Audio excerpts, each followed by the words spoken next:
Welcome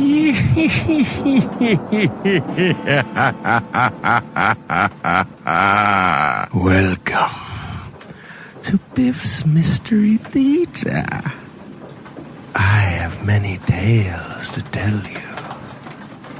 Ghost stories, murder stories, and tales that will make your bones chill.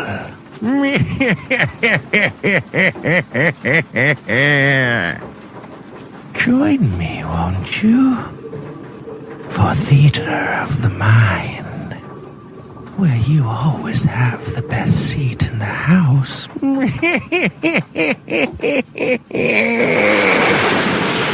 Now close your eyes and turn off the lights.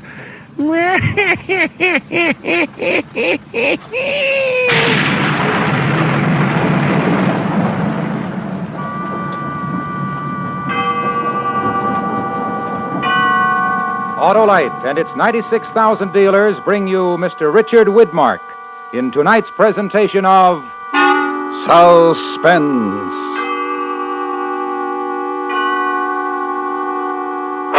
Tonight, Autolite presents a dramatization of Walter Van Tilburg Clark's Study in Panic, The Track of the Cat, starring Mr. Richard Widmark.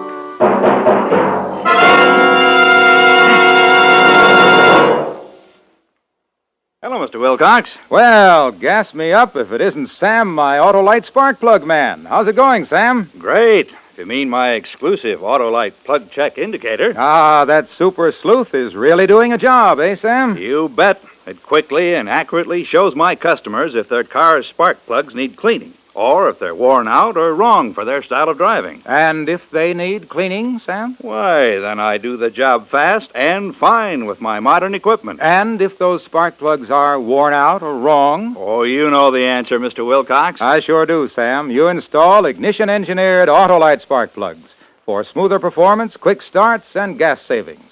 So, friends, take a tip from me and visit your nearest Autolite spark plug dealer. You can learn his location by calling Western Union by number and asking for Operator 25. She will quickly tell you the location of your nearest Autolite spark plug dealer. And remember, from bumper to tail light, you're always right with Autolite.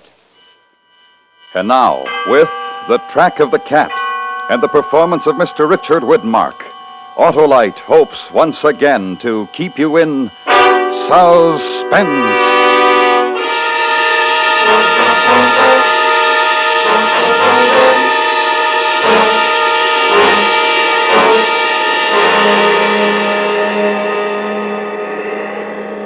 Gotta get this fire going. I got it. It's my last chance. I'll freeze to death out here tonight if I don't. That or be cat meat. Snow. Nothing but snow. And that black murdering devil waiting out there in the dark for me. That big black cat waiting for his chance. Ah, there she goes. That'll hold Mr. Cat for a while. Cats are afraid of fire. Even big black ones. Even a big black panther, big as a horse, won't fool around a fire, no, sir. Oh, what am I talking about? Where are you going to find a black panther on a range in Nevada? Mountain lion, that's all he is. Big, maybe, but just a plain mountain cat, and that's all. Nothing but superstition, all that other talk. Crazy Indian superstition. Yeah, fire sure makes a man feel good. Good and kind of drowsy. No sleep, though. Mustn't go to sleep. That's all that cat's waiting for out there in the trees. Me to go to sleep and the fire go out. Gotta keep awake. Gotta do something to keep awake. Think about tracking the cat.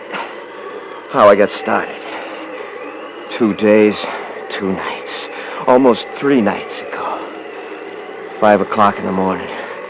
Asleep in the bunkhouse with the storm beginning outside, but me not hearing it. Not hearing anything, because I was asleep. So sound asleep.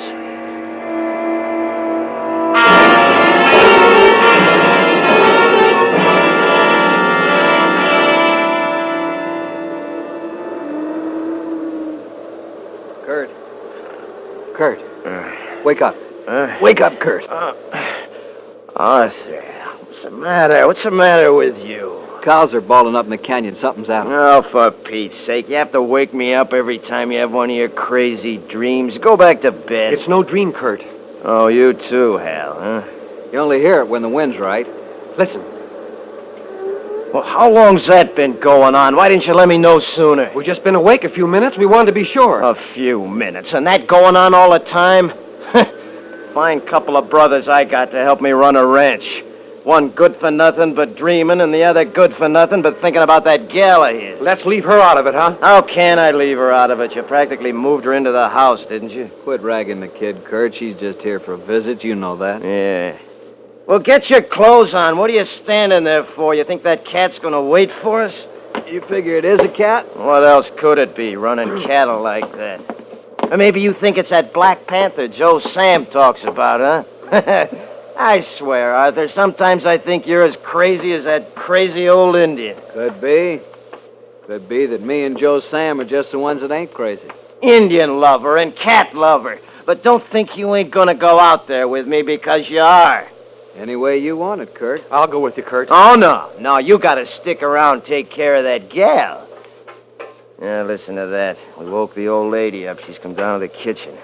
Suppose now she's gonna give me some kind of argument. Why you always gotta pick on everybody, Kurt? First Gwen, now What's Molly. the matter, Hal? You worried about me and that gal Gwen of yours? Huh? Come on, let's go. Up kind of early, ain't you, Ma? Hi, Ma. I figured you'd be wanting breakfast. Just coffee. Some cat's running the cattle up in the canyon. I heard. You going up there? Well, you don't think I'm going to sit around here on my hands while some thieving mountain cat kills off our best steers, do you? Well, sit down, all of you. Here's your coffee. Thank you, Ma. Thanks, Ma. Kurt, What? I don't want for you to go. I suppose what I got to say don't carry much weight around here, but I don't want for you to go. Well, I'm going. And so's your dreamer boy, Arthur. It's starting a blizzard out, Kurt, and a bad one. I've been out in a little snow before, ain't I? Well, it ain't the same. It's the first snow of the year. No, I thought so. You've been talking to that crazy old Indian, too, haven't you? Well, I ain't either. Can't nobody hardly talk to him today, the shape he's in. All spooked up again, huh? Black Panther's first snow. And you believe in it. Where is he, Ma? Oh, I told him to fetch some wood, to get him inside. Wonder he ain't froze to death out there half the night and nothing but his shirt and jeans and them little thin moccasins. Maybe I better go get Will him. you sit down and drink your coffee? We gotta be leaving here in a Well, if it ain't our little lady visitor. Good morning. Hello, honey. Morning, Gwen. Come sit down, have some hot coffee, child. Thank you. No need for you to got up this early, you know. Maybe she got up special just to see us off. See, who off? Where? Oh, mountain cats after the cattle. Kurt's bound they're going up there to get him. Oh, Hal, in this storm? Don't worry about your precious Hal. I'm leaving him here to take care of you. I said I'd go, didn't I? Besides, if it is that spook panther of Joe Sam's, I'll need Arthur here to make big medicine. He's almost as good at that Indian medicine as Joe Sam himself, ain't you, Art, huh? Never will learn not to ride a good thing too hard, will you, Kurt? I guess I'm a little confused. Spook panthers, Indian medicine? It's nothing, honey. It's just Kurt's little joke. Yeah. Here's Joe Sam. Close the door after him, Hal. Sure, Ma. That's right. Now go on, just dump it in the wood box, Joe Sam. That's right. Now drink this hot coffee. For land's sakes, you're shaking like a leaf. Joe Sam, here, coffee. Yeah, he don't want no coffee. He don't even hear you. He just wants to sit there and go off into one of them trances of his. Hey, Joe Sam, you seeing that spook panther now, Joe Sam? Leave him alone, Kurt. I do wish somebody would tell me what this is all about. Unless it's a family secret. Well, there, you hear that, Joe Sam? Go ahead, tell the little lady about that big old black spook. It looks like I'll have to do the honors myself. You see, it's this way, little lady. According to Joe Sam, there's a black panther roams this part of the country, comes with the first snow every year. And he's big as a horse, and eyes like coals of fire. And you can see right through him. And you can shoot right through him, too. And still he'll keep coming until he gets you, because he can't never die. He's a spook.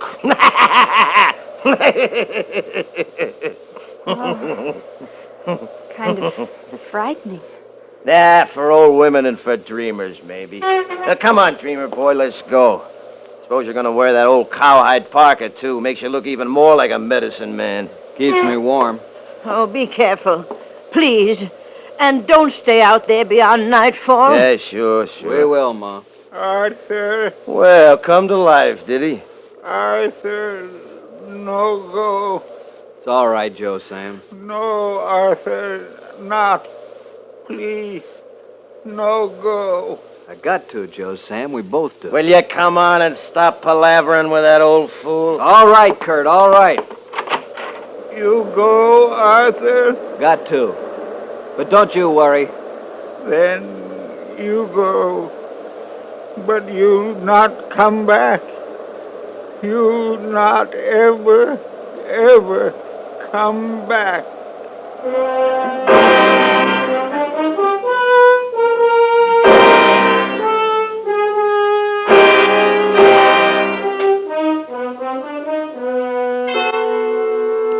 Autolite is bringing you Mr. Richard Widmark in The Track of the Cat.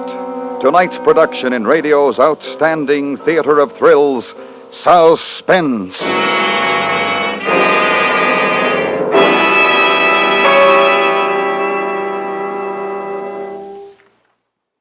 Sam, my Autolite spark plug man, why do you recommend ignition-engineered Autolite spark plugs? Why, that's easy, Mr. Wilcox. It's because... Because they're designed by the same skilled Autolite engineers who design the coil, distributor, and all the other important parts of complete ignition systems used as original equipment on many leading makes of our finest cars, trucks, and tractors. Eh, Sam? That's right. Those Autolite spark plugs are designed to work as a team with the complete ignition system. Take the new Autolite resistor spark plug, for instance. It gives smoother performance, greater gas savings, and quicker starts. And it's only one of a complete line of ignition-engineered Autolite spark plugs designed for every use. So see your nearest Autolite spark plug dealer soon. Right. Your Autolite spark plug dealer's exclusive plug check indicator will quickly show you if your spark plugs are right for your style of driving. And remember, from bumper to tail light, you're always right with Autolite. And now, Autolite brings back to our Hollywood soundstage Mr. Richard Widmark in Elliot Lewis's production of The Track of the Cat, a tale well calculated to keep you in suspense.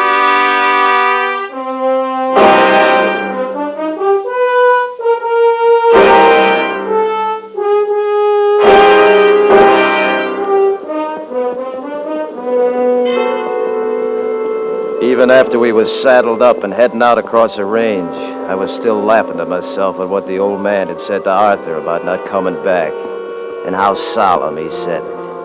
I tried to get a look at Arthur to see how he was taking it, but you never could tell with that one. Well, we hit the draw that leads into the canyon about daylight. It's a real box canyon with a steep slope to the north and a sheer drop off the east face.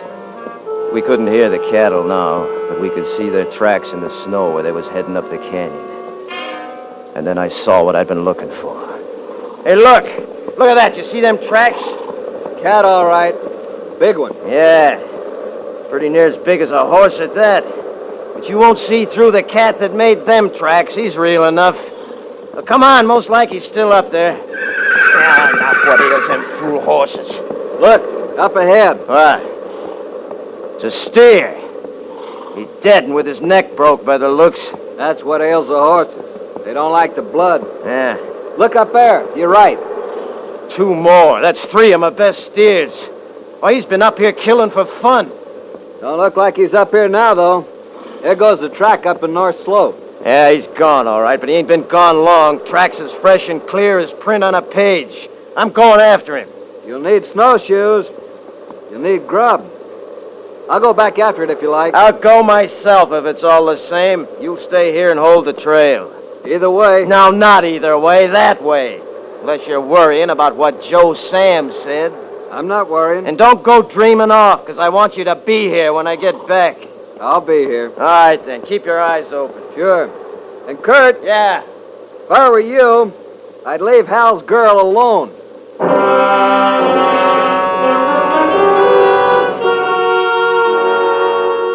A smart one, a real smart one. Like he was reading my mind. He knew I wanted to get that gal off by herself. And with Ma taking care of her housework and Hal out doing the chores, he knew I'd have my chance. And that's just how it happened, too. Because a little while later, I was sitting in the kitchen at the ranch. Nobody there but old Joe Sam. Of course, he didn't matter. And little Gwen sitting right across the table from me. But how did such a story ever get started? About the panther? Joe Sam says he's seen it. Joe Sam says this old spook panther up and killed his wife and all his kids about 80 years ago. 80 years? Sure. Joe Sam's well over 100, or so he claims. Ain't that right, you crazy old fool? Kurt, you shouldn't talk to him like that. Yeah, he don't hear it. He don't hear nothing when he gets like this. But don't you worry, little lady. I'm going to bring you back a panther skin all the same. May not be black and may not be big as a horse. But it'll make a real nice present from your brother-in-law to the bride and the groom. Providing, of course, that it works out that way. Providing what works out that way? Providing I am your brother-in-law and Hal is the groom. I don't like that kind of talk, Kurt. Talk never did a gal no damage, did it? Time to go. How about a little kiss to keep me warm out there, huh? Kurt. Kurt, no. Don't. Ah, come on, honey. What's the matter with him? Shut up, you! I told you to shut up. You hit an old man like that. Ah, he's crazy. Somebody had to snap him out of it. Well, I'm off. Maybe I get that kiss when I bring you back your panther, huh? I don't care if I never set eyes on you again the rest of my life.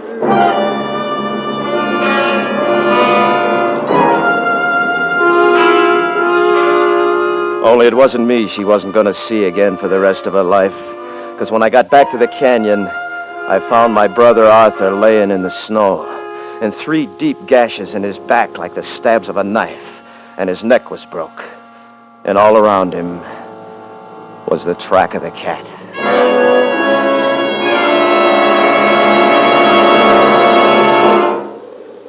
I lashed him across the saddle as gentle as I could, and I hit the horse in the rump to send him back home. Then I set out to track the cat. It was easy at first. With the bare paw snowshoes, the trail good and clear, and the weather lifting. Then in the late afternoon, I saw him. The other side of a ravine. Dark and bulky like a shadow against the snow. I had him full in my sights. I fired and I missed. He was up the rocks in 10-foot leaps and over the ridge before I could shoot again. Then I remembered something. I checked Arthur's gun. It had an empty shell in it. He'd fired at something, too, and missed. Now we both had. And then the storm come up again. And after a while, I couldn't see 50 yards ahead of me. And that was the first time I heard that other voice. Kurt. Huh? Who's there? Who is it? Nobody, Kurt. Just you. Well, then who are you? I'm the caution in you, Kurt. Maybe you never knew you had it before. I'm the coward in you. I ain't afraid. I ain't afraid of man, nor cat, nor spook. Maybe. But it's getting dark, Kurt. Nightfall's coming, Kurt. Yeah, that's so. So it is. Better find a place to hole up for the night, Kurt. A good, safe place. While you can still see. Well, yeah, maybe I had that. Maybe I had. Because a man can't see in the dark, Kurt. Who said he could? But there's something out here that can. That can see in the dark real good. That hunts in the dark. The cat. It was getting dark for sure. Almost the dark of night when I finally found what I was looking for. A little cave halfway up the other side of the ravine. I worked my way up to it when all at once I thought of something. The cat had holed up from the storm just the same as me. Suppose he'd holed up here.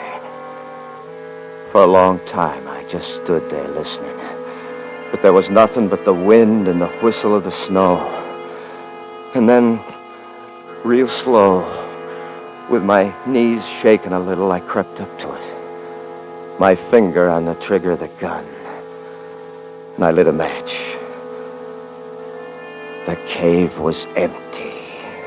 And it was dry. I crawled in. I ate some of the bread and jerky beef I'd brought along. Made a cigarette and smoked it. Then lay back. Let the tiredness go out of my bones.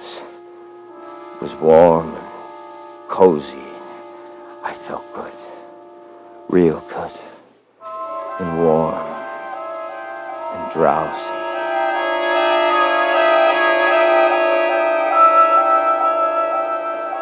Kurt. Hello, Kurt. You in there, Kurt? Arthur. Art, where are you? Right here, outside the cave. You can look right through the wall and see me if you try. Yeah, but what's the matter with you? Your eyes and the snow all on your face. I'm dead. Don't you remember, Kurt? And I've come to help you, Kurt. Yeah, Art. Yeah, help me. Listen, you hear it? The cat. It's sniffing out there. It's right outside the wall. Look close and you can see him. Can you see him now? Yeah, black. It's black and big as a horse. Eyes like coals of fire, but he can't get through the wall, Art. He don't know how to get through that wall. That's why Joe Sam's here. Joe Sam? See him? See him out there on the slope? You see him laughing? Art, he'll tell him. He'll tell the cat about the wall. Don't let him, Art. Don't let him. Too late, Kurt.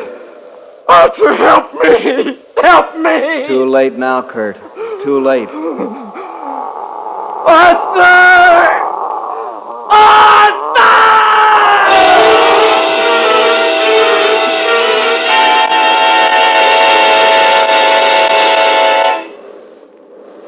I was lying there in the cave, and it was dark.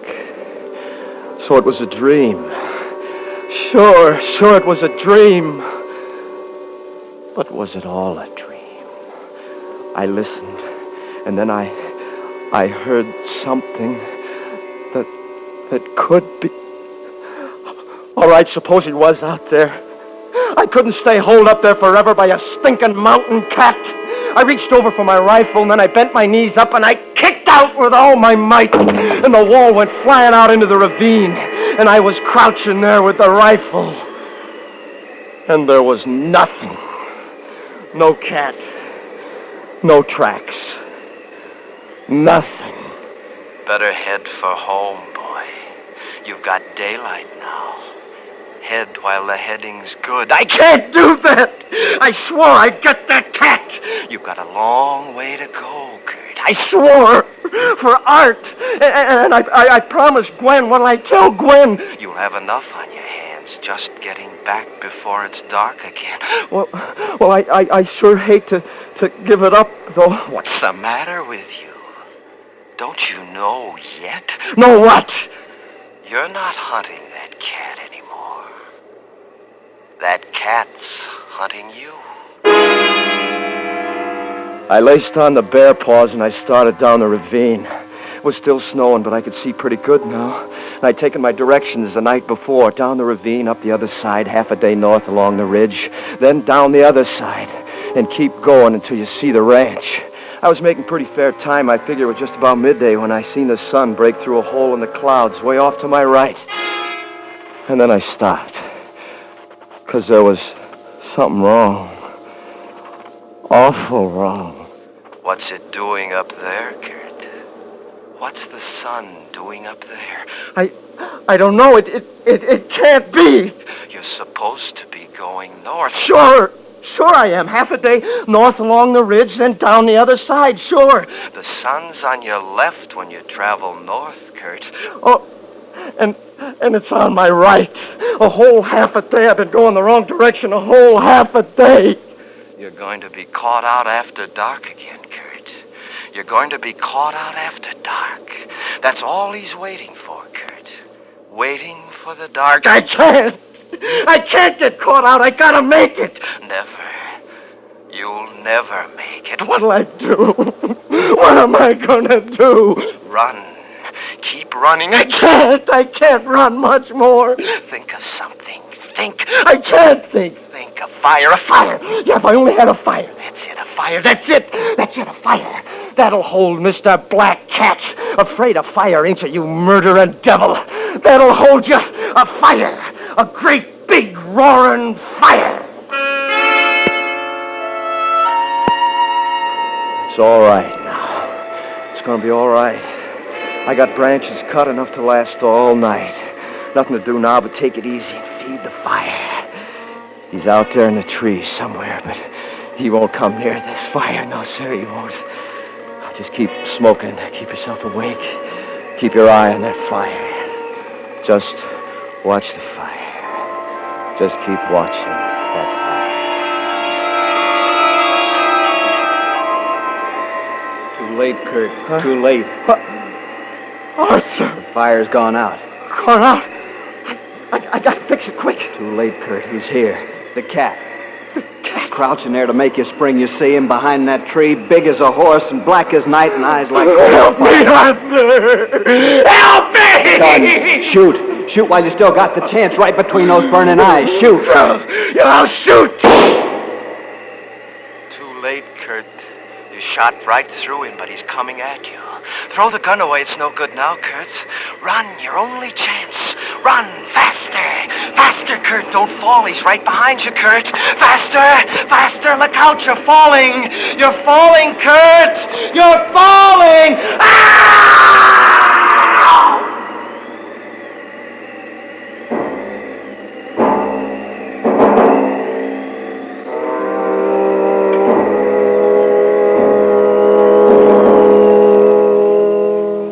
Buried my brother Arthur the night before, and the next day we went to look for Kurt, Joe Sam and me.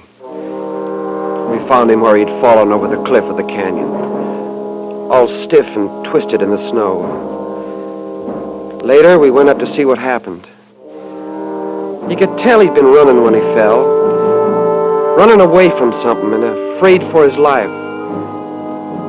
Only there was nothing there. No tracks except just his. Nothing.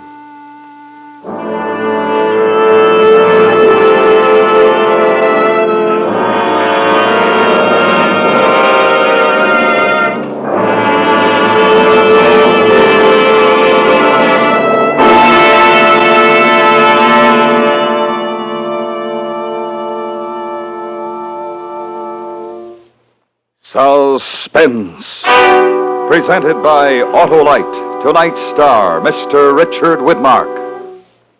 This is Harlow Wilcox speaking for Autolite, world's largest independent manufacturer of automotive electrical equipment. Autolite is proud to serve the greatest names in the industry. That's why, during the early months of 1952, the Autolite family joins in saluting the leading car manufacturers who install Autolite products as original equipment. Our Autolite family is made up of the nearly 30,000 men and women in 28 great Autolite plants from coast to coast and in still other Autolite plants in many foreign countries. Our family also includes more than 18,000 people who have invested a portion of their savings in Autolite, as well as 96,000 Autolite distributors and dealers in the United States and thousands more in Canada and throughout the world. Our Autolite family will salute the Studebaker Corporation on the next Autolite Suspense television program. If you live in a television area, check the day and time of Suspense on television so you'll be sure to see this program. And remember, be with us next week for another thrilling Autolite Suspense program on radio.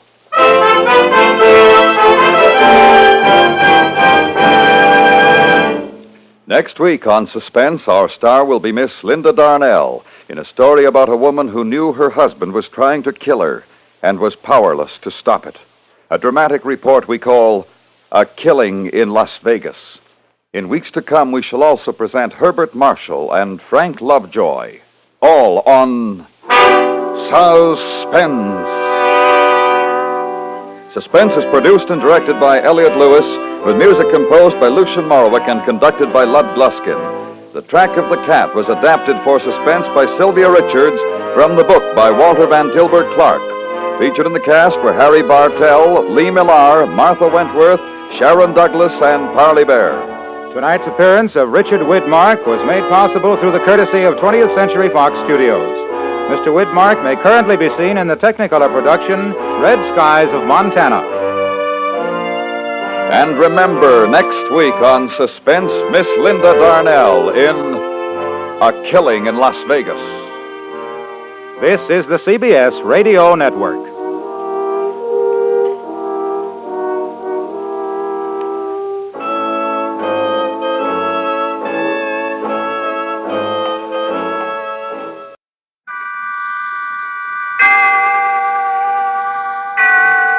Autolite and its 96,000 dealers bring you Miss Linda Darnell in tonight's presentation of Suspense.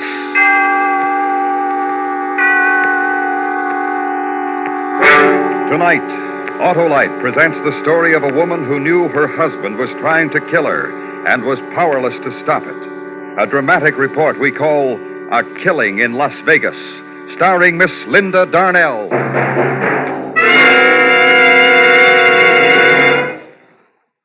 Hi, Hap. Huh? Oh, hello, Harlow. Boy, you really gave me a powerful start. Just like the powerful starts you can be sure of getting from your Autolite Stay Full battery, Hap. And an Autolite Stay Full needs water only 3 times a year in normal car use. I know, Harlow. And, Hap, do you also know that the Autolite Stay Full gives longer life, as proved by tests conducted according to accepted life cycle standards? I do, Harlow. Well, okay, then. Visit your nearest Autolite battery dealer. He services all makes of batteries, and he has an Autolite Stay Full for your car in case a replacement is needed. To quickly learn his location, just phone Western Union by number. And ask for me, Operator 25.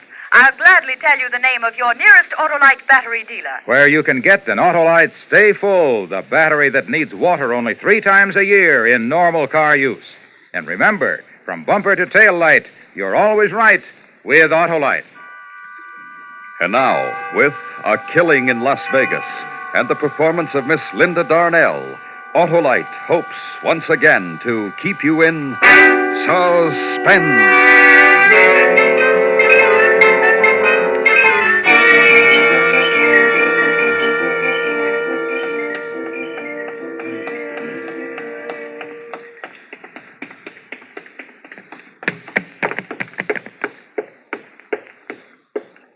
Yes, ma'am? I'd like to see the policeman in charge, please. Well, maybe I can help you, ma'am. What is it? My husband is trying to kill me. I see. You better come with me.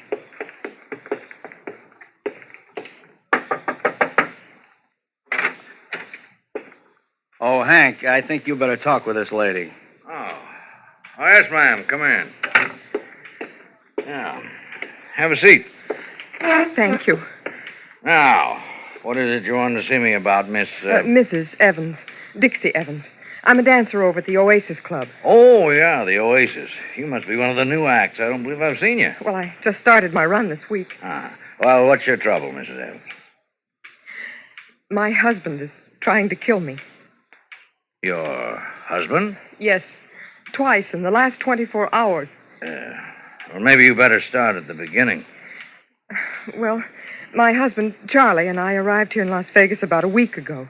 Frankie Paris, a booking agent in Los Angeles, had gotten me a 6-week run at the Oasis Club over on the main highway. Yeah, I know the place. Well, Charlie doesn't usually bother to travel with me when I go out on road bookings, but this time he did. Charlie likes to gamble. I guess that's why he came with me. Well, last night, Charlie didn't show up at the club at 1:30 to pick me up like he usually does, so I waited for him. And by 2 o'clock, the club had been emptied and everybody had gone home. I was still in the back, waiting for him.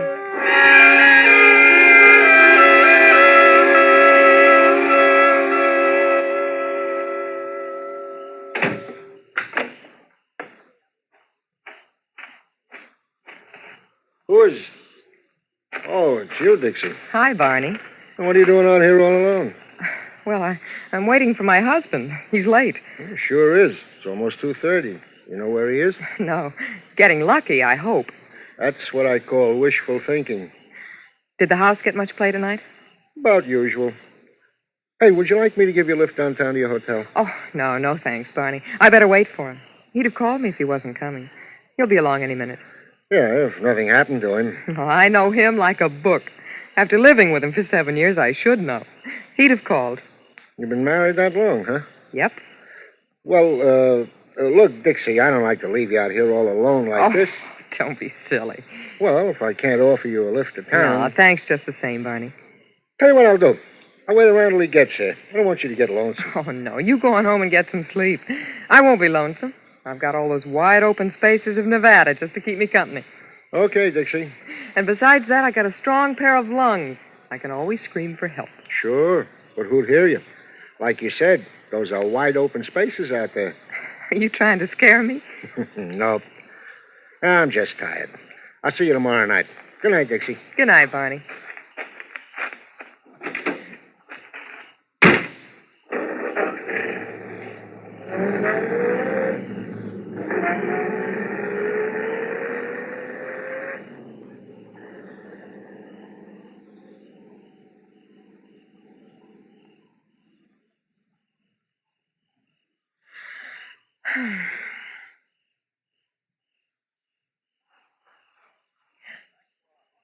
Who?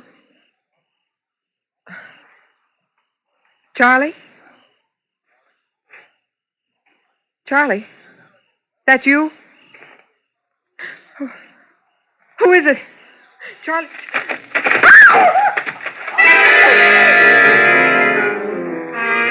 Then, before I could move, I felt someone grab me from behind. It was a man. He twisted my arms and yanked me back in the shadows. I kicked and spit and tried to fight myself loose, but there was no use. His hands were like steel. I tried to scream, but his hands closed around my throat.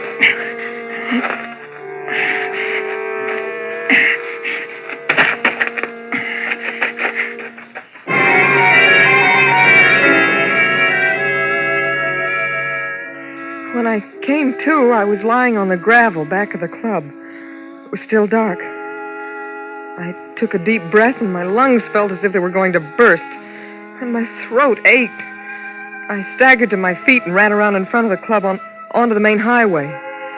It wasn't long before a passing cab picked me up and took me back downtown to the hotel. When I let myself into the room, Charlie was in bed. I sat down and started to cry.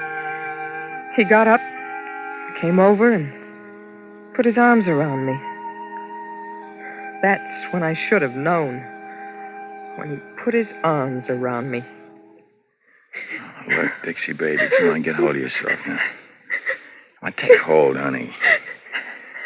You're shaking like a leaf. What is it? Oh, Charlie, it was terrible. Someone tried to kill me. Oh, baby.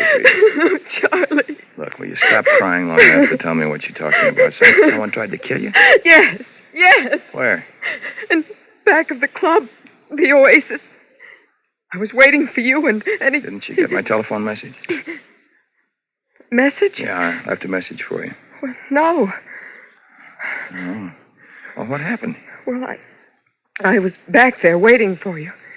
I heard a noise, and first I thought it was you. I called your name, and then this man rushed up behind me, grabbed me around the throat, and Did you see what he looked like? Well, no, I couldn't see his face. It was too dark, but he tried to choke me, Charlie. Look, Dixie. Oh, it was terrible. His hands around my throat. Well, what happened after that? Well, I don't know. I passed out. I guess he thought I was dead. But why did he want to kill me? Just wait a minute, Dixie. How do you know he wanted to kill you? I don't know. Was anyone from the club around there? Oh, no. Everybody'd gone home. I see. Oh, it could have been someone trying to rob the club. Huh? Yeah, sure, that might have been it. Some guy was going to break in and rob the club. He thought everybody'd gone home. When he got running back, he found you. Got scared, and he attacked you. Well, maybe. Maybe you're right. Of course I'm right. You say you called me? Yeah, I sure did. I was having a run of luck at the club cartwheel. Must have won about $500, baby. I didn't want to leave. So I called the club and told them to tell you to take a cab on home. But I didn't get the message. No, I guess somebody just forgot to give it to you. Charlie, maybe I ought to call the police. What for? To tell them what happened. It's late now, honey. When we get up in the morning, huh? All right, Charlie. You won $500, Charlie? Yeah. Isn't that great? Can I see it? Didn't want to carry a lot of money with me. I told them to make it out to me in a check and pick it up tomorrow. Oh. Now, you get to sleep, Dixie. Get a good night's rest, huh? You need it. Okay, Charlie, I will. I am tired.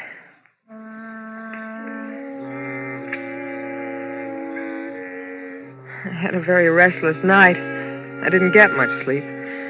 But the next morning, the more I thought about what Charlie had said, the more I began to believe that maybe he was right. Maybe it had been somebody just wanting to rob the club. We got up late and had lunch at one of the restaurants along 5th Street, then played some bingo at the Palace. Then we walked around town for a while and went back to our hotel about 2:30. Hey, Dixie, why don't you go upstairs and take a nap, huh? Got to get some rest. You had a pretty restless night there. Yeah, I know. Charlie, you're not gonna... No, honey. I'll go on over and pick up the check at the club cartwheel. It should be ready for me. You can get yourself a half hour of sleep. It'll do you good. Maybe I will. I got your key? Uh-huh. Good. Okay, I'll come wake you up in about half an hour. All right. Charlie. Yeah, Dixie? Lay off the dice table, huh? Oh, sure.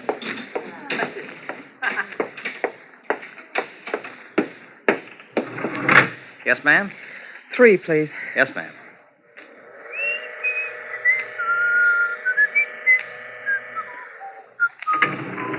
Three out.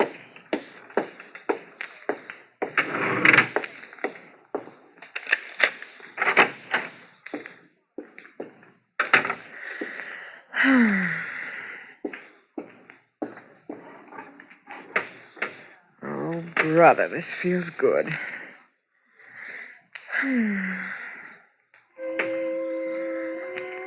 I didn't even bother to take my clothes off. I was too tired. All I could think about was getting some sleep. And the bed felt soft and good. I started to drift off into a dream. It was a terrible dream. I saw the man in the back of the club in my dream. He was chasing me now. I tried to run away, but he caught me and tied me up. Then he picked me up in his arms and carried me over to where a train engine stood and laid me down in front of it. The train in my dream hadn't started to move yet, but I could hear the hissing of the engine. And it seemed that the louder the hissing got, the harder it was for me to breathe. I tried to wake up, but it was hard, and then finally I did. But the hissing of the train didn't disappear with the rest of my dream. The hissing became the gas jet in the corner of the room. Oh, the window. The window. Gotta break it. Break my shoe off.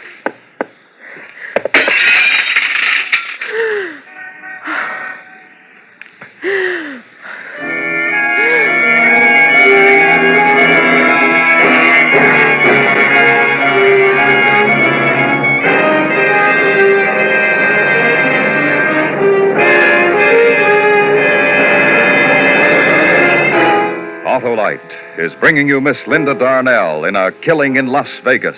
Tonight's production in radio's outstanding theater of thrills, Suspense.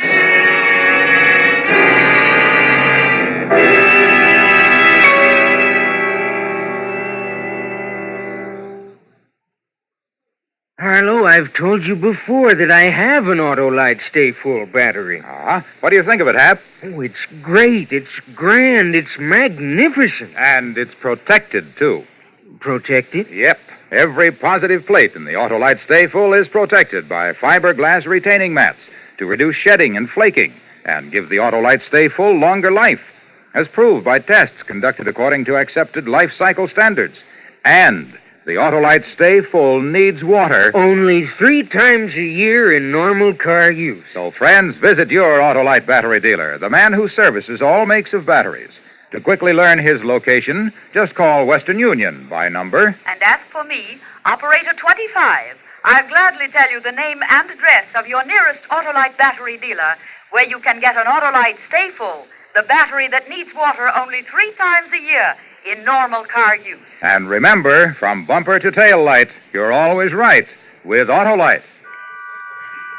And now, Autolite brings back to our Hollywood soundstage Miss Linda Darnell in Elliot Lewis's production of A Killing in Las Vegas, a dramatic report well calculated to keep you in suspense.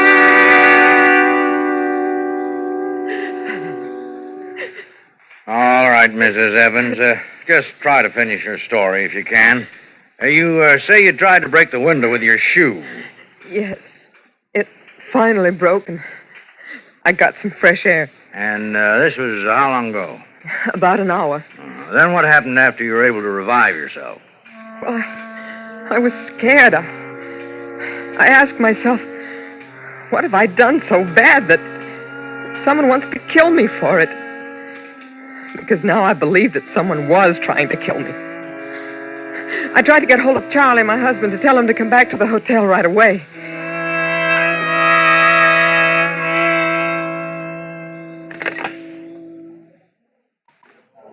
Main desk. Would you ring the club cartwheel for me, please? Just a moment.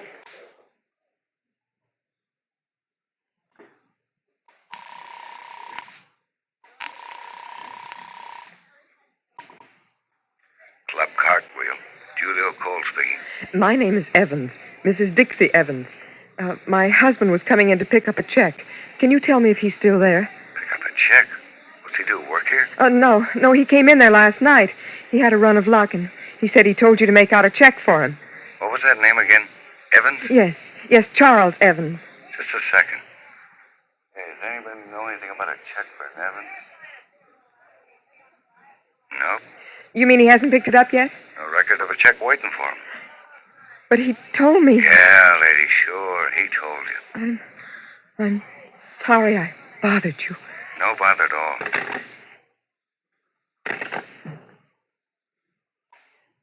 Main desk. Would you get me the Oasis Club, please?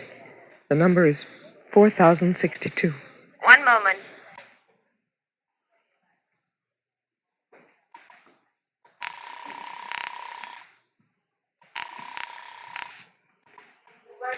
Oasis Club.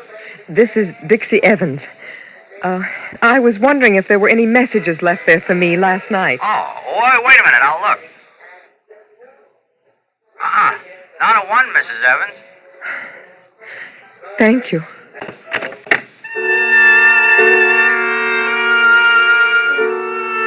And just like that, I find out that my husband, Charlie, is the person who's been trying to kill me.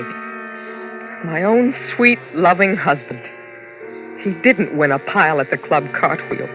And he didn't leave a message for me at the Oasis Club. I guess I must have surprised him when I walked into the hotel room last night. He'd left me for dead. So he'd had to try again. Sleep, Dixie. Get some rest. So he could turn on the gas jet in the room and try again. What does a woman do when she finds out that her husband is trying to murder her? What does she do? What would any other woman do? She'd go to the police. So I came to talk to you. Is that all of it, Mrs. Evans? Yes. Isn't it enough? Oh, Mrs. Evans, tell me something. A man who tried to choke you back at the club, did you see his face? Well, I didn't see his face, but you didn't see his face? Well, no, well, but... then how do you know it was your husband, Mrs. Evans? Because I told you he tried it again. Only a little while ago up in our hotel room. I found the gas jet in the room turned on. You don't believe me, do you? Does your husband own a gun? Yes. Has he ever threatened you with it? Well, no. Has he ever threatened you at all? No. No, but don't you understand? Why are you so certain that the man who tried to choke you in back of the Oasis Club was your husband? Huh? You didn't see his face. I know, but... Well, then you can't be sure. But up in the hotel room... You'd be quite surprised at the number of people who die every year by accidentally bumping against a gas jet and turning it on and never knew they did it. I tell you, my husband is trying to kill me. Why? Why? Can you tell me why your husband wants to kill you? Well, I don't know why. I don't know. I haven't the slightest idea. There, you see, you can't tell me why. Now, look, Mrs. Evans, why don't you go back to your hotel now and get some rest? We'll look into it for you. Look into it? But, well, aren't you going to arrest him or something? Well, I don't see how we can. You haven't given us any kind of substantial evidence that would prove your husband is trying to kill you. In fact, you can't even tell me why he wants to kill you. I can't tell you why. I don't know myself. Well, you'd better get back to your hotel, Mrs. Evans. Get some rest. We'll get on this right away. Yes. Maybe you're right. I'll go back to my hotel. Sure. Thank you, Lieutenant. Not at all. You get taken care of, lady? Huh? Oh, yes. Yes, thank you.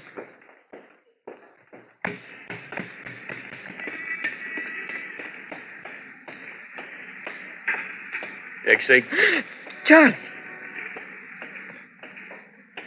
Hello, Dixie. I get in the car, my dancing wife. I've come to take you home.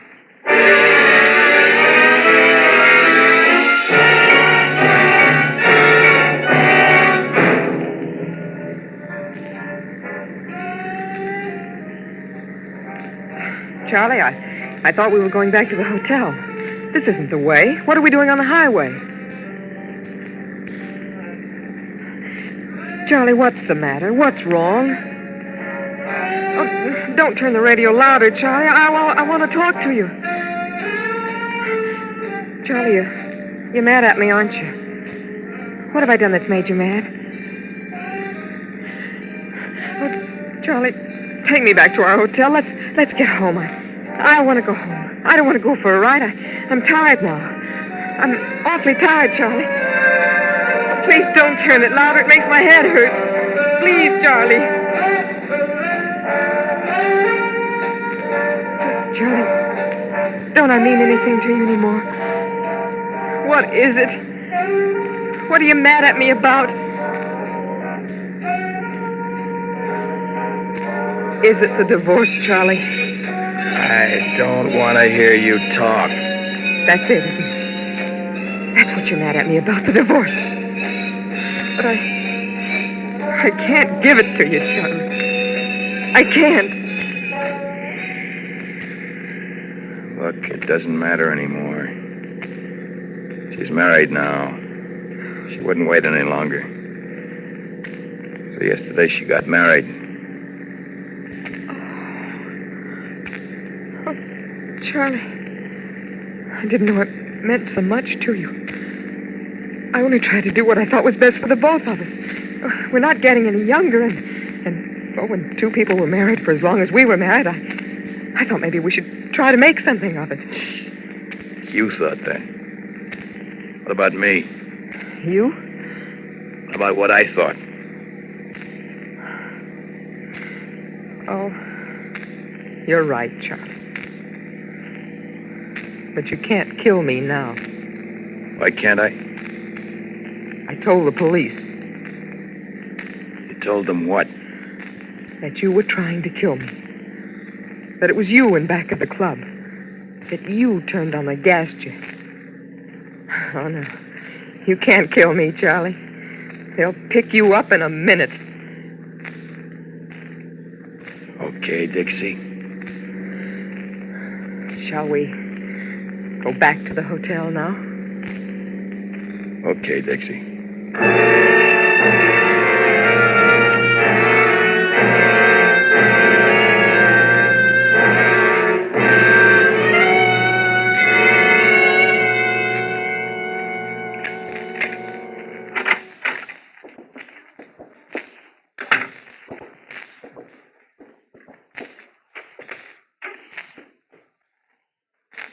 do now?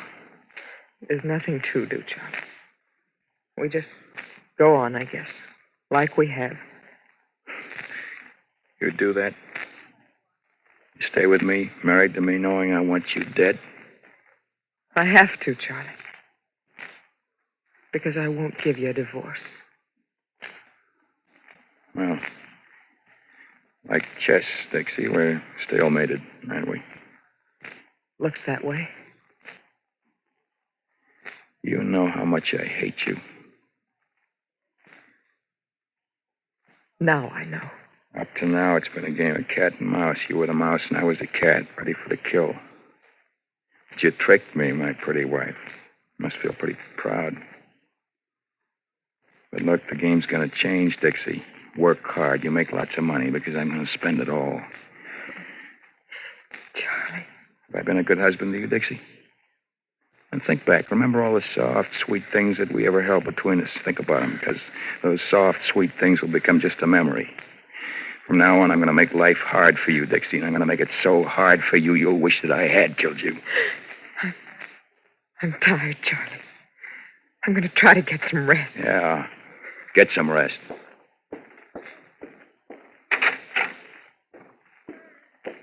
Get a lot of rest, Dixie. You're going to need it. You tell the police why I wanted to kill you, Dixie? Did you tell them how I asked you in a civilized manner for a divorce? You tell them that? Goodbye, Charlie. Dixie! Dixie, what did you do? Dixie! Don't die. The police, Dixie, they'll think I did it. Dixie. Please, Dixie, don't die. Dixie, don't die.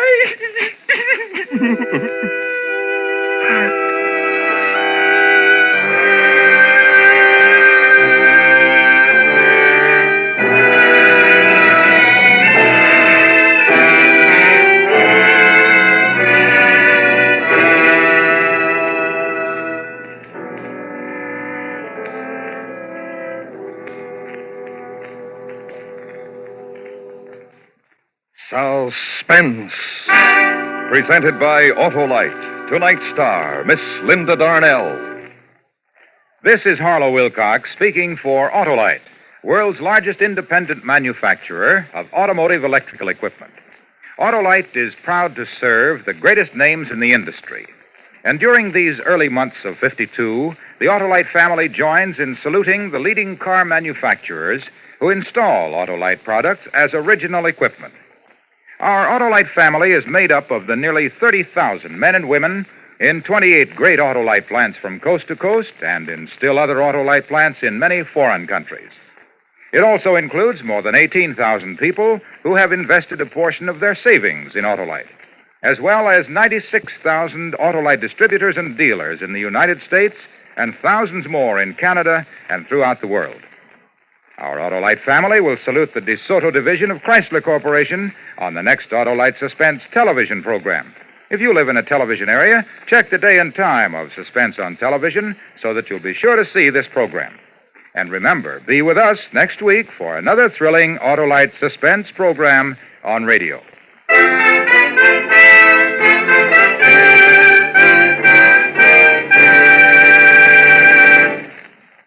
Next week on Suspense, our star will be Mr. Herbert Marshall in a radio dramatization of the true story of the 39 Steps. In weeks to come, we shall also present Ray Milland and Frank Lovejoy, all on Suspense.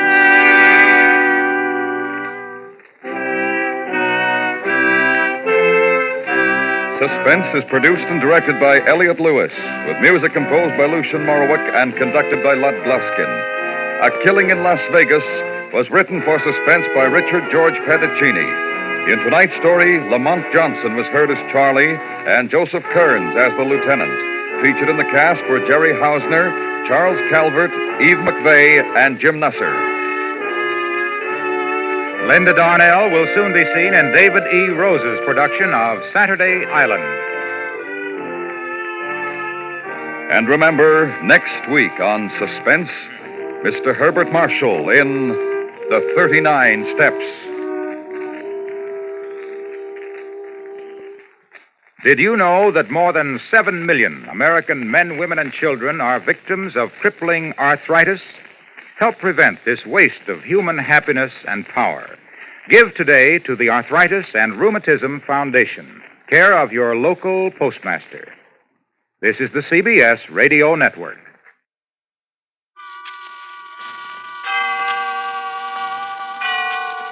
Autolite and its 96,000 dealers bring you Mr. Herbert Marshall in tonight's presentation of Suspense.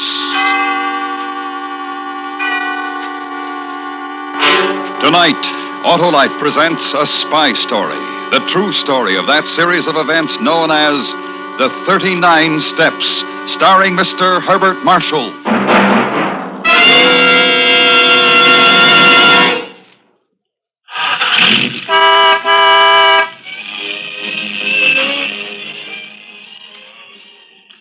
Oh, Harlow. Yes, Hap? What was that all about? Well, I was just demonstrating the Autolite electrical system, Hap. You were? Sure. It goes to work every time you start your car, sound the horn, play the radio, or turn on your lights or heater. The electrical system does all that? Sure, Hap. The Autolite coil, distributor, generator, and all the other units and thousands of component parts. They're all related by Autolite engineering design and manufacturing skill, and used as original factory equipment on many leading makes of our finest cars. So, friends, when your Autolite-equipped car needs replacement parts, insist on Autolite original factory parts. Be sure, because from bumper to tail light, you're always right with Autolite. And now, with The 39 Steps and the performance of Mr. Herbert Marshall, Autolite hopes once again to keep you in suspense. Of course, I realize these are trying times and all that. You have your worries about foreign spies and atomic secrets and the usual international rows. But don't get the wind up. You'll muddle through somehow, take my word for it. And I know whereof I speak. We had our troubles, too, in our day, you know. Jolly serious they seemed at the time, I can tell you. For instance, did you ever hear of the 39 Steps?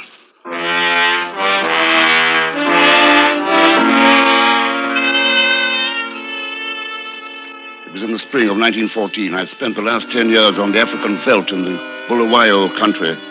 Made a modest little pile and come back home to enjoy it.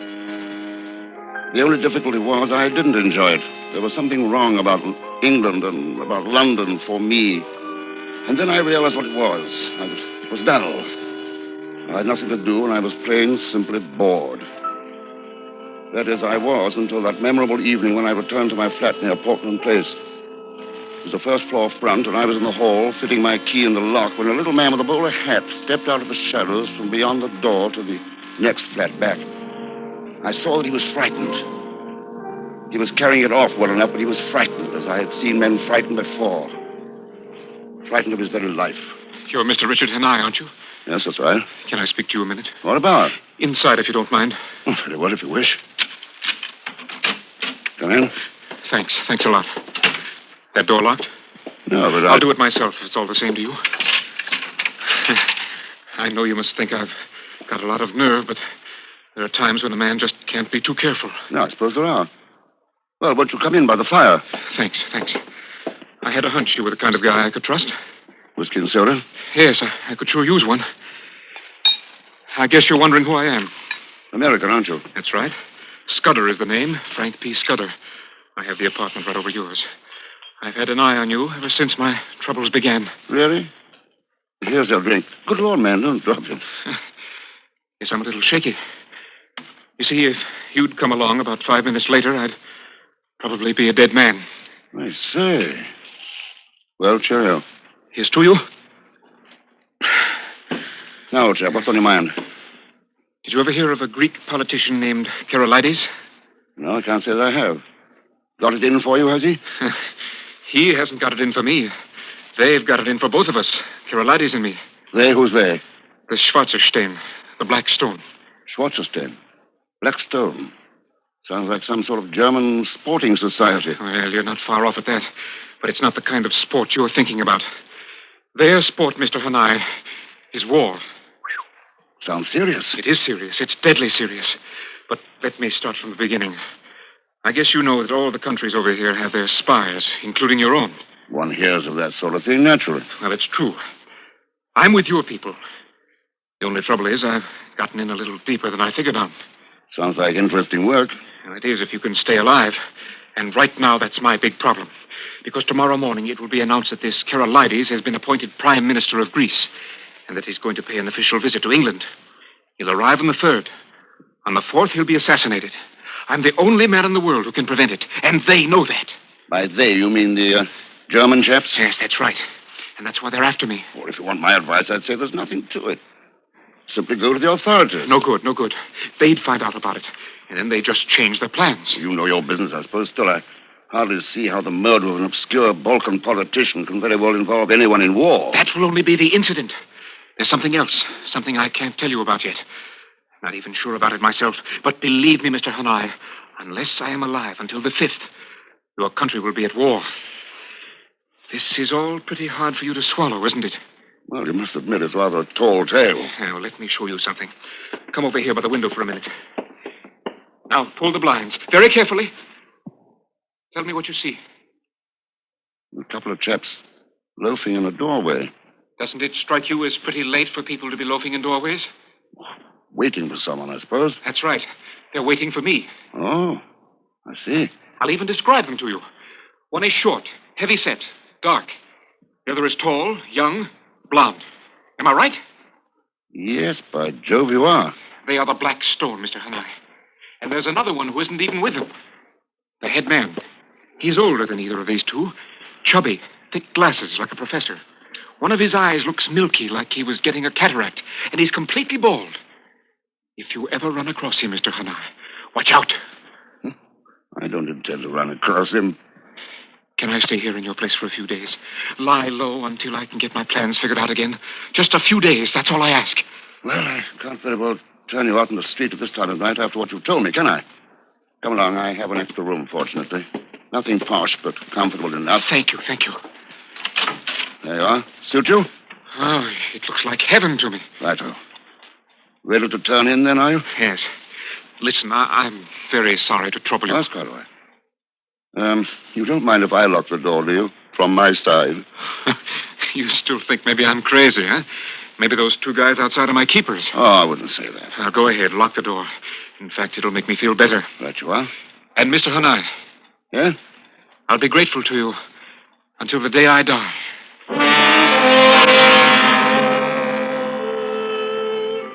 It was a queer sort of yarn. I didn't quite know what to make of it. As a matter of fact, I was more than half inclined to think the poor fellow was a bit balmy. But I wasn't so sure after I'd got my London Times at the front door next morning and had a look at the foreign page. Because there was a story about this Greek chap, Karolides, just as he told me. New Prime Minister planning a trip to England and all the rest. I went to Scudder's door and knocked. There was no answer, so I ventured to unlock the door and poke my head in. The shade was flapping at a wide-open window, which was natural enough. Americans are fiends for fresh air. But there was something else that was not at all natural. For Scudder lay sprawled on his side across the bed, his face white as a sheet, his mouth working as he tried to speak to me. Hanai! The steps. Scudder, what's the matter? Find the steps. Low tide. The 5th. The 39 steps. And then he rolled over on his face, quite dead. And I saw the knife. It was buried in his back to the hilt.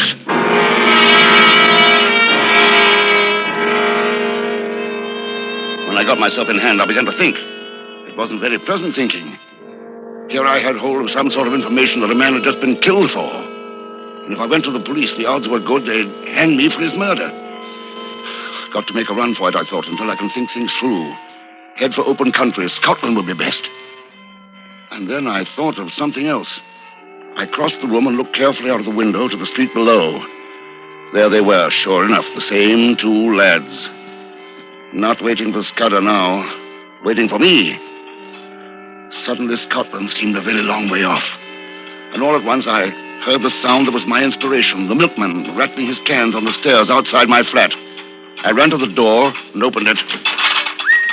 I say, my good man. Hi, morning, Governor. What's up? I'd like to have a word with you. Oh, what about? I'm late enough as it is. About making a sovereign for yourself. Step inside, will you? Oh, well, I'm not one to turn down good coin of the realm. What's the game? I want the loan of your cap and jacket and your milk cans for just 5 minutes. It's for a bet. Well, I don't know. I'll tell you what, if you could make it £2. Done. Here you are. Righto, I never saw I'm the man to spoil a bit of sport. Thanks. Now, all you have to do is to stay here until I get back. Right you are. Governor, pull the cap down a bit more. There you are. As proper a milkman as ever I see. Fine, now give me the cans. Right. And just wait here, understand? Right. Only 5 minutes now. Yeah, I'll be right back. And mind you don't jostle that milk about. Oh, stop worrying and shut up. Well, all right, there's no need to get shirty.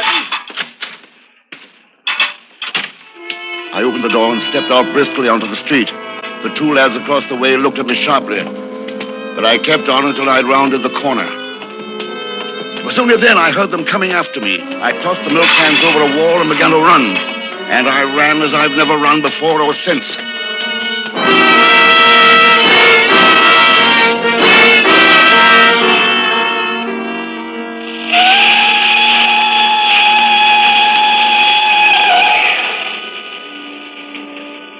I had caught the Northern Express from St. Pancras Station by a matter of inches. And for the moment I felt safe. I had a third-class compartment to myself, except for an old codger who dozed most of the time. And during a restless, sleepless night, I tried to get my thoughts together and hit upon some plan of action. As it happened, the matter was taken quite out of my hands. For at Newcastle, my traveling companion had bought a morning paper. See here in the paper that our Foreign Office is meeting with the French, making an agreement in case of war. Really? They're mapping out a plan of mutual defense, disposition of our fleet, all that sort of thing. Very wise, I should say. Huh. Here's a jolly bit. Another murder. Murder? Some fellow named Hanai did in another chap with a knife. Have they found him? Not yet. The Portland Place murderer, they call him. Give it a description. Tall, fair, about 30, small moustache. Silly business. Could be most anybody. Could be you, for that matter. You answer fairly well to that. Yes, I suppose I do. Thought to be traveling north, it says. You see, that could be you, too. Police must be stupid fellows to think that they can nab him with that sort of flimsy stuff. Yes. Police notoriously stupid, of course. Hello. Wonder what they're stopping for. Oh, let a train go by, a goods train, possibly. Schedule's all hashed up lately. Don't run things the way they used to. I say, guard. Yes, sir? Step in here a moment, will you? What's the delay? A local constabulary getting on, sir. Looking for the murderer. The Portland Place fellow? That's right. They got a tip he's on this train. Have they really? Well, I say, what a lark. Well, I think I'll step down for a bit of air. You can't leave the train now, sir. Why not? Police order, sir. Sorry. Here, hold on. Take your hands off me. Here, help me. Hold him! That's the murderer! Oh! The Portland Place murderer!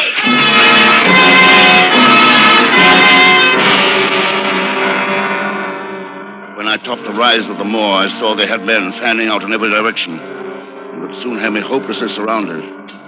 There was only one chance. A country house a few hundred yards away. Nothing for it but to throw myself on the mercy of the owner. Yes? Sorry to bother you, but I'm in a bit of trouble. Could I come in? Well, I'm just leaving, going out for a walk. Are those police after you? Yes, I was on the London train. They stopped it down there. I'm suspected of something I can assure you I didn't do. London train. Come in quickly. Thank you. They're coming up to the door. Just nip into this wardrobe closet until they're gone. Oh, thank you. Thank you very much. I'll just close the door after you. You'll be all right there for a bit. Sorry to specifically looking for a fugitive from justice. You haven't seen any strange men about, have you? Oh, I can't say that I have. Don't like to be alarming, sir, but the man's a murderer and he's dangerous. Sure you'll find no murderers here. You're welcome to search the ground. Very good, sir. All right. You may come out now. Oh, thank you. I must say you did that beautifully, and I can't tell you how grateful I am. And I'm grateful to you, Mr. Hanai. You know who I am? Indeed I do. And I would have turned you away if you hadn't been so persistent. Astute of me not to guess immediately, but in my wildest dreams, I wouldn't have hoped to catch you on my own doorstep. Catch me? Who are you? You don't know? I suppose that's because in your wildest nightmares, you wouldn't dream of walking right into my house. Or maybe it's this hat I'm wearing and the light's not too bright. One moment. There now, Mr. Hanai. Can you guess? I'd never seen him before, but Scudder had described him to a T. The head man of the Black Stone, chubby, thick glasses like a professor, completely bald. One of his eyes, milky. And I remembered Scudder saying, if you run across him, Mr. Hanai, watch out. Well, here I'd run across him sure enough. And while I was gathering my wits, I sensed something. There was someone behind me. I moved, but not in time. Something came down with a sickening crash on the back of my head, and I felt myself falling through black and bottomless infinity.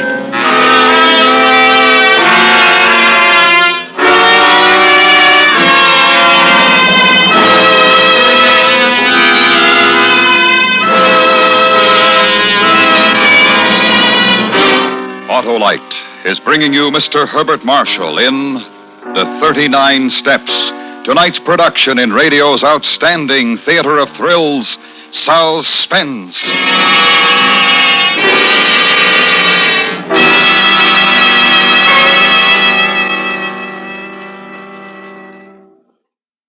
Well, Hap, how's the team? Oh, you mean our basketball team, Harlow? No. I mean the Autolite team in your Autolite-equipped car. That team of Autolite electrical system units, including the coil, distributor, generator, starting motor, and all their thousands of component parts.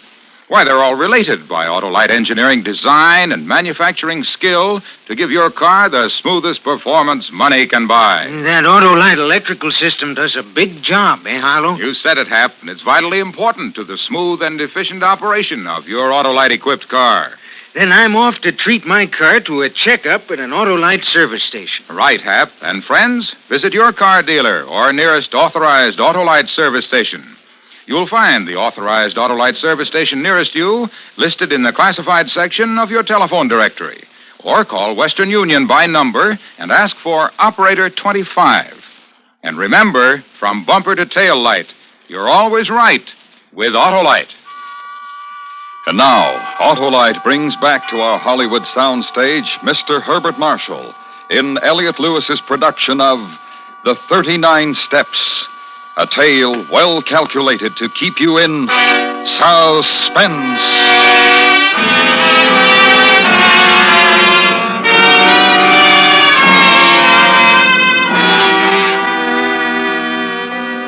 I came to my senses with a raging headache and found that I was locked in a sort of storage room with a heavy bolted door and barred windows.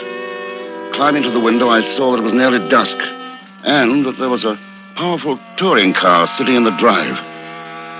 I surmised that they were only waiting for dark to dispose of me permanently. But while I was taking mournful stock of my seemingly hopeless surroundings, I heard something that made my heart leap. Someone at the door.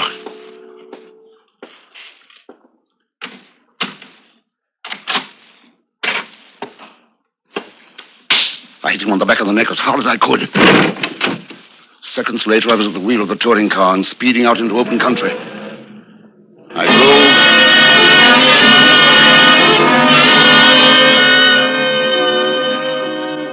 All night I drove on the white roads that ribbon the moor, circling, doubling, climbing. At dawn, I drove off the road into a narrow vale among tall fir trees, and I stayed there, hidden among the trees, till nearly dusk.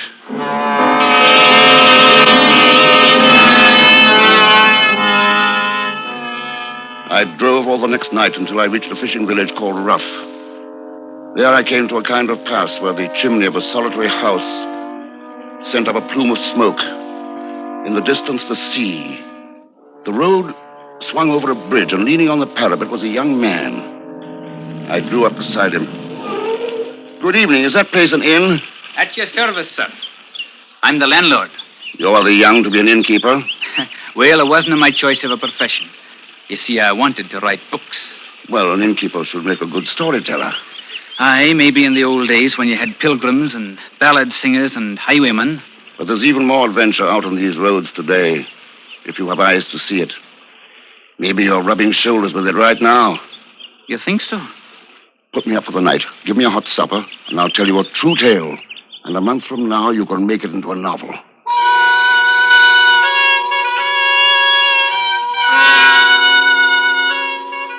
Well, I pitched him a lovely yarn. I altered details, but I put in some of the truth. Told him I was a mining magnate from Kimberley who had crossed a gang of cutthroats. I told him they'd chased me across the ocean, killed my best friend in Portland Place, and now they were on my tracks.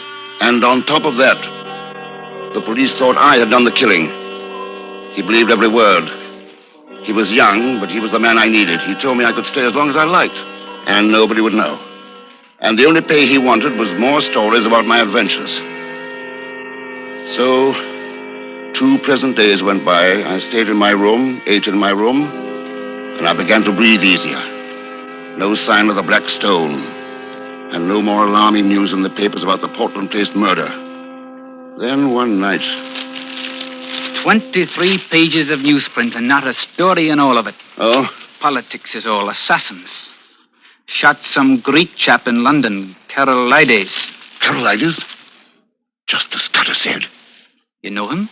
Oh, no, I've heard about him. And look here, defense packs. Meetings between us and the French. Just gives those silly Frenchmen an excuse for a trip. Did you see their picture in the London paper I brought back this afternoon? I didn't notice it, no. Oh, I have it over here on the desk. With a picture of them going into the final meeting. I never saw such an idiotic-looking crew in my life. Here. That one with his little mustache, looking like he smells something bad. And that young slim one there, rolling his eyes for the ladies, I'll bet. And look at that chubby chap with the thick glasses. He looks blind in one eye. What? Whatever's the matter, sir? You look like you just caught sight of Beelzebub.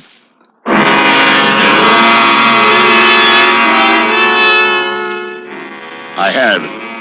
I'd seen Satan himself. The head man of the German Black Stone was looking placidly out at me from that newspaper picture. He'd been there with the French delegation. He'd attended those secret meetings. And now the plans for the defense of England and France, for the disposition of the British fleet, were in his hands, on their way to Germany. That was what Scudder hadn't been able to tell me. But he'd said something just before he died. Low tide, the 5th. Did he mean they were sailing at low tide on the 5th? But from what point? Sailing in what? I excused myself and went into the bar of the inn. It was crowded with fishermen playing darts, drinking, arguing about the day's catch. Here you are, sir. A pint of half and half. Oh, thank you. Oh, here. Give me another drink. Are you not taking a wee bit too much there, Ralph? Oh, had a rotten day. Rotten luck. 8 blessed hours. I was anchored off the 39 steps. Didn't haul in more than 2 dozen for the whole 39 steps.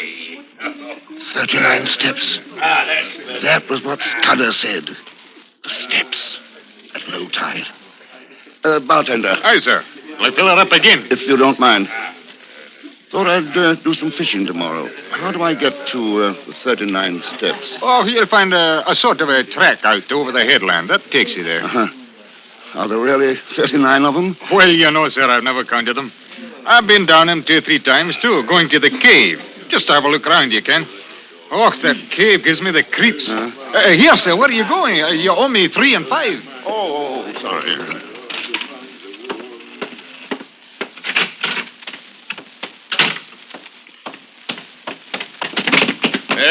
What's your big hurry, my boy? Sorry, officer.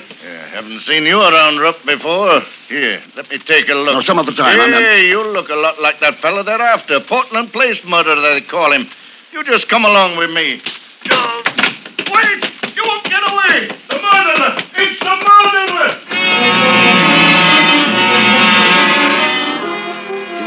heavier than I, so I outdistanced him easily enough. But it was only a question of time. I had to work fast, find the steps, find where they led. I ran all the way to the edge of the headland, overlooking the sea. The sky was overcast, and it was dark as my pocket. I stumbled along, barking my shins on rock and scratching my face and hands in the gorse. Then I found them. Narrow steps carved in the face of the cliff, leading down. I felt my way along the rock wall, going down step by step. They led into the cliff itself. I counted them as I went. 35, 36, 37, 38, 39.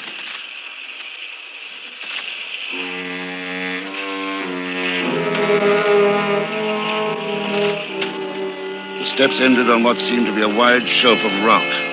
I strained my eyes in the blackness of the cave and gradually made out the dull sheen of water. Below me was an underground lake that seemed to rise and fall with the movement of the sea. I was too intent on seeing if there was a boat of any kind in that strange underground harbor, so I didn't hear footsteps behind me until I was pinned in the beam of a torchlight. Mr. Hanai. Who? What have you found? I heard the excitement. They're looking for you. I brought you a gun. Tell me, can boats sail into this lake? Boats? Aye, a rowboat, maybe. The water's deep, but there's no headroom. It's nearly low tide now, isn't it? Almost to the minute. Submarine! A submarine doesn't need headroom. Give me your light. Now, look. Isn't that an underground stream coming in from the left? What's that? Something coming down the stream. A dory. 3 men in it. There they are. Spies, give it the gun. Now run and get help. Quickly. Right, you are, sir. Who's there? Who is that? I have a gun this time, Professor. Mr. Hanai, quickly, row, keep rowing. Surrender, Professor, or I shoot.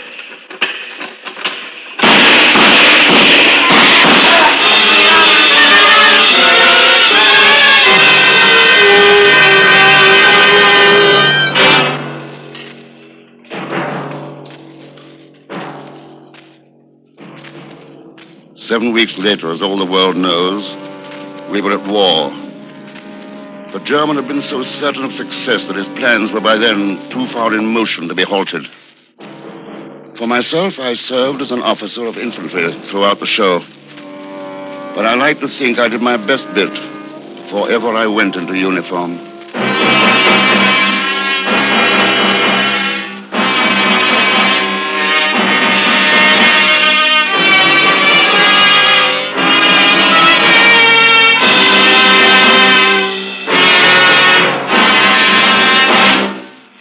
Suspense, presented by Autolite. Tonight's star, Mr. Herbert Marshall. This is Harlow Wilcox speaking for Autolite, world's largest independent manufacturer of automotive electrical equipment. Autolite is proud to serve the greatest names in the industry. That's why during the early months of '52, the Autolite family will join in saluting the leading car manufacturers who install Autolite products as original equipment. Our Autolite family is made up of the nearly 30,000 men and women in 28 great Autolite plants from coast to coast and in still other Autolite plants in many foreign countries. Our family also includes more than 18,000 people who have invested a portion of their savings in Autolite, as well as 96,000 Autolite distributors and dealers in the United States and thousands more in Canada and throughout the world. Our Autolite family will salute Crosley Motors on the next Autolite Suspense television program. If you live in a television area, check the day and time of Suspense on television so that you'll be sure to see this program. And remember, be with us next week for another thrilling Autolite Suspense program on radio.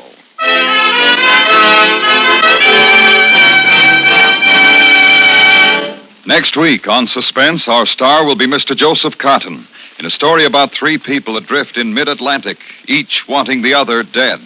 A tale we call A Watery Grave. In weeks to come, we shall also present Frank Lovejoy and Robert Young, all on Suspense. Suspense is produced and directed by Elliott Lewis, with music composed by Lucian Morowick and conducted by Lud Gluskin. The 39 Steps was adapted for Suspense by Sylvia Richards from the book by John Buchan. Featured in the cast were Tudor Owen, Joseph Kearns, Ben Wright, William John Stone, Charles Davis, Byron Kane, and Raymond Lawrence. Herbert Marshall may be heard each week in his own radio program, The Man Called X. This is the CBS Radio Network.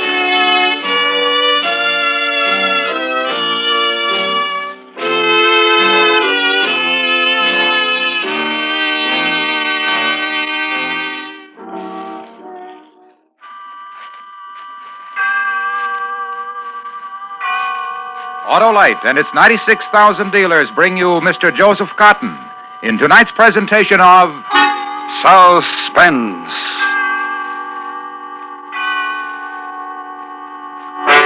Tonight, Autolite presents the story of a man who craved power, position, and money, and destroyed himself accomplishing it. A tale we call A Watery Grave, starring Mr. Joseph Cotton.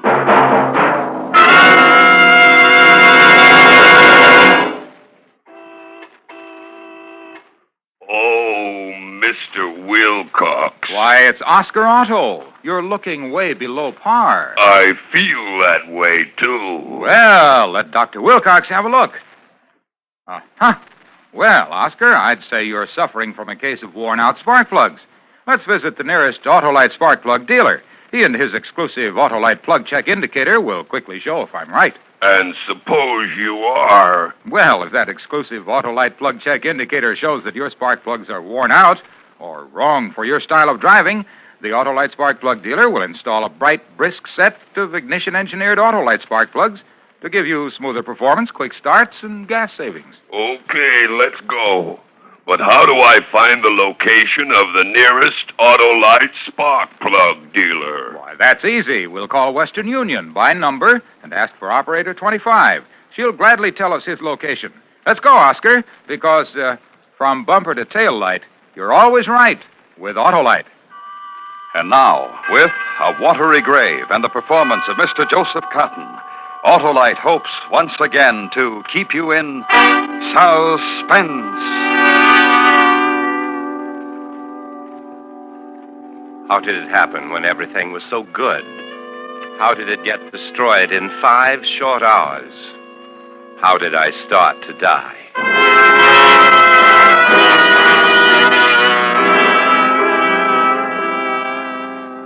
In our city, a district attorney is an important man. Our city is an important city in the nation. Therefore, I am important as its district attorney. The logic of law, the deductive reasoning that leads to everything. It was only reasonable that such powerful interests should have come to me. I had a case against McNeely which could have destroyed him.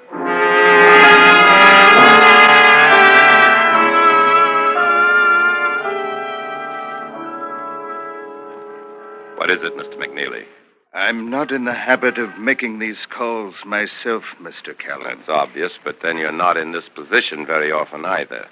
It's a daring thing you've done. Only a question of getting a sufficiently strong case against you. I've broken other district attorneys for attempting it. Well, they never had the evidence I do. I don't think you'd want to try breaking me. I can send you to prison for life. You're right. And yet, where I can't destroy you, I can prevent you from advancing, getting to a greater position, a more prominent position in political life. What does that mean? It means that it's no longer a question of can you be bought, but how much you want. I've waited a long time for this moment to be able to bargain with you. I respect your strength and perception. It's worth a great deal to me, Mr. Callan. There's the matter of my chief witness. If I don't prosecute you, he'll go to the state district attorney, perhaps to the federal government. And that is part of what you will give me in exchange for the wealth you're going to receive. Who is your chief witness? I can guarantee you he'll not testify. I would rather give myself my own guarantee on that matter. You mean his death, wouldn't it? Mr. Callan, all of us, any of us, even the most noble of persons must look the other way sometimes. It's easy for you to say that. It's easy for you to do. To look the other way becomes the easiest thing in the world after a while. All you have to know is why you're doing it and what you have to gain. How does one look the other way? How does one achieve the facility for turning around at precisely the right moment? A trip to Europe. My wife has always wanted to go to Europe. She likes things like that. His name? Trip to Europe is something that is dreamed of. Spoken of it often. His name? Bartell. Ah, yes. Oh, yes. My good, trusted friend, Bartell. Mm-hmm. Thank you, Mr. Callan.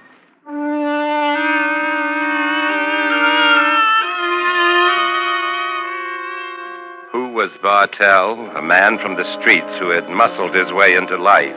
Who was Bartell? Circumstance had made him a witness to McNeely's worst plans.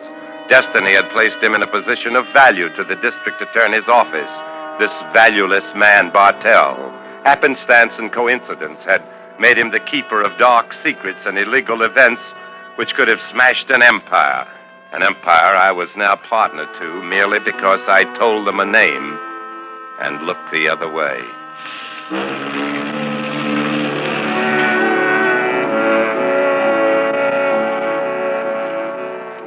The first night out, I waited on deck after dinner, waited for Betty to come out, and we would go to the main saloon. Oh, it felt good to know your way in the world, to know when to look the other way. Sometimes you only have to do it once if you plan right. And Betty could have everything, a bigger house, another servant in the house, up, moving up, so secure, I didn't even hear his footsteps approaching. So positive all was going well, I didn't even think of caution. So certain of success, everything for Betty. I was so pleased. You're the only man I ever trusted.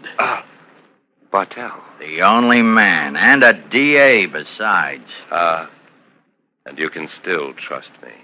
Even after you said my name? I'm getting rid of McNeely for you. Are you? You turned state's evidence. If you didn't believe I could get rid of McNeely, you wouldn't have dared turn state's evidence. I believed you. I trusted you. Let's stop the game. Why did I ever think I could trust you? Now tell me, you're a smart man. You went to college. Because it was to your advantage. Because if the law could get rid of McNeely for you, that was better. And safer. So don't have any illusions about trusting me. You never did. You needed me. That's different. And you needed me. We needed each other. We still do. Nothing's different. You're under bond, Bartell. You're leaving the country without permission. McNeely gave me permission. He had me shot at, and I was wounded. See my shoulder? Fat on this side, fat from bandages. You don't have a passport. I don't need that either. I have money. How'd you get aboard? Oh, it's simple. Easy to stay hidden for a day. The second and third day, that's something else. I can fix it so you won't be let off, so you'll be sent right back. Mr. Callan, I can put you in prison if I'm sent back. My word would prevail against yours in any court of law. Maybe against my word alone, but not McNeely's hired gun, so both our words against yours. You have him? Some of my men do, yeah. He's safe at home. Oh, I could discredit your testimony. Then why argue? I have nothing to do with you. You got no choice, Mr. Callan. I'm warning you, Bartell. Well, what'll you do, kill me? You're not the kind who thinks like that. You kill by law, the legal way. And I'll find a way by law. Once I'm in Europe, they have different laws. All right. I'm a realist, Bartell. So? I only take calculated risks. What's your price? I have more money than you do, Callan. You couldn't buy me. Then what do you want? But you have more prestige than I do. You're liked. You know your way around the talkers. Well, talk me off this ship. You're impossible. Find a way. You'll be discovered before we dock. Not if you put me up in your cabin. Bartell, wherever I'm involved, I'll listen and meet a man halfway. But me alone, not my wife. If you involve my wife, I won't do a thing for you. Not if my wife's involved in any way. Not a thing. I'm in a squeeze, Callan. I'm finished unless you help me get into Europe. But you'll be finished with me. I got enough power for that. I'll find a way. All right, I'll go with you. No. Meet me here in 1 hour.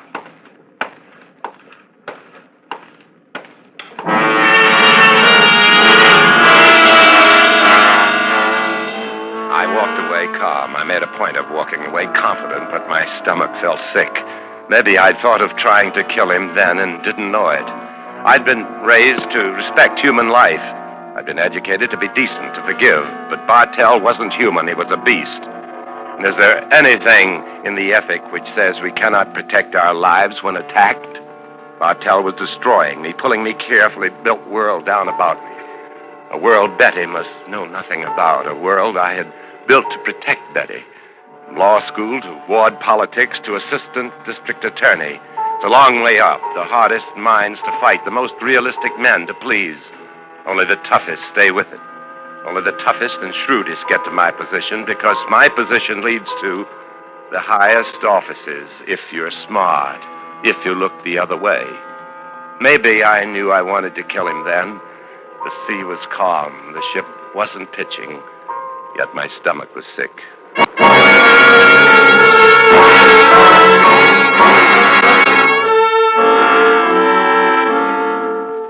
Half an hour was gone and still no plan. Where to go, who to turn to, what to ask, nothing, anywhere. My mind posed questions for which there were no answers. Would I lose all I owned in the world? Problems for which there were no solutions. If I lost everything, would Betty go too? Were the two things inseparable? My success and Betty? I'll be ready in a minute. Robert, is that you? Who is it? Oh, Robert, you didn't answer. There.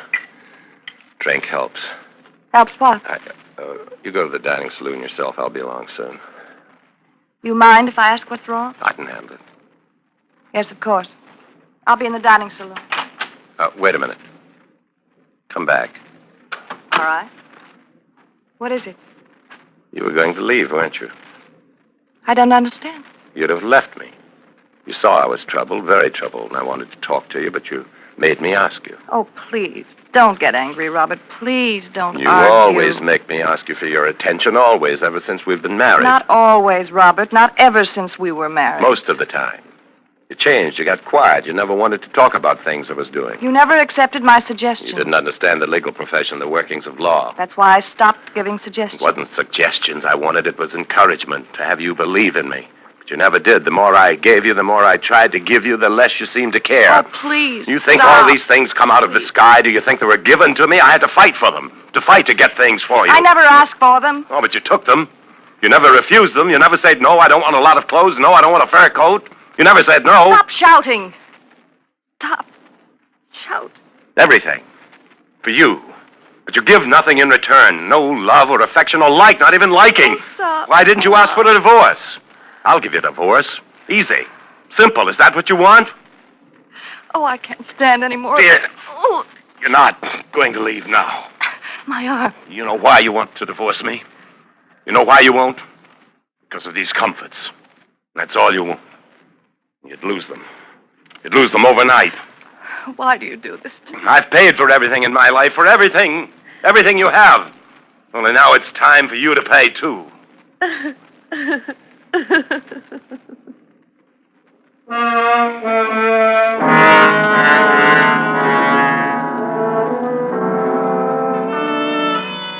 To kill a man is the easiest thing in the world to do. To kill a man who would take your wife from you. I know the logic. I know it's wrong. Bartell wasn't taking my wife from me, but he was taking position and wealth, and those things kept my wife to me, I thought. I knew. Bartell had to be destroyed, and she would have to be partner to it. That way, she'd never leave. That way, I'd achieve everything. That's why I told her the story as if I'd memorized it, as if it was the only thing I'd ever thought about, as if Bartell's death was the last obstacle in our life. No, Robert. Please, don't, Robert. You'll distract him up there on the deck, at the dark place on the deck. Don't ask me. Don't make me part of this. Together, we plan it. Together, we need him. Together. Come on, Betty, the hour is up. Bartell's hour is up.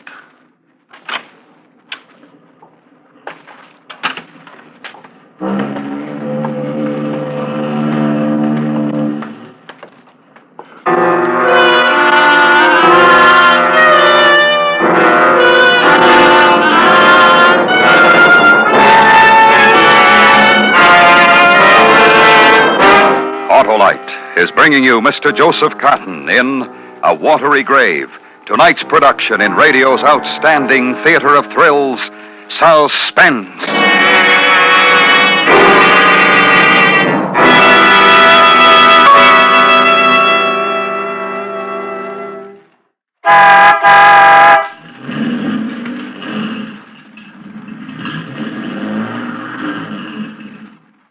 Wow, I feel great now. Ah, thanks to your Autolite spark plug dealer and his exclusive plug check indicator, Oscar. And those new ignition-engineered Autolite spark plugs. They're right at home in my ignition system. That's because Autolite spark plugs are designed by the same Autolite engineers who design the coil, distributor, and all the other important parts of complete ignition systems used as original equipment on many leading makes of our finest cars, trucks, and tractors. What type Autolite spark plugs did I get, Mr. Wilcox? The new Autolite resistor type, Oscar. They give double life, greater gas savings, and quicker starts as compared to spark plugs without a built-in resistor. And the Autolite resistor spark plug is only one of a complete line of ignition-engineered Autolite spark plugs designed for every use. So, friends, take a tip from me and see your Autolite spark plug dealer. Have him check your spark plugs. And remember, from bumper to tail light, you're always right with Autolite. And now, Autolite brings back to our Hollywood soundstage Mr. Joseph Cotton in Elliott Lewis's production of A Watery Grave, a tale well calculated to keep you in suspense.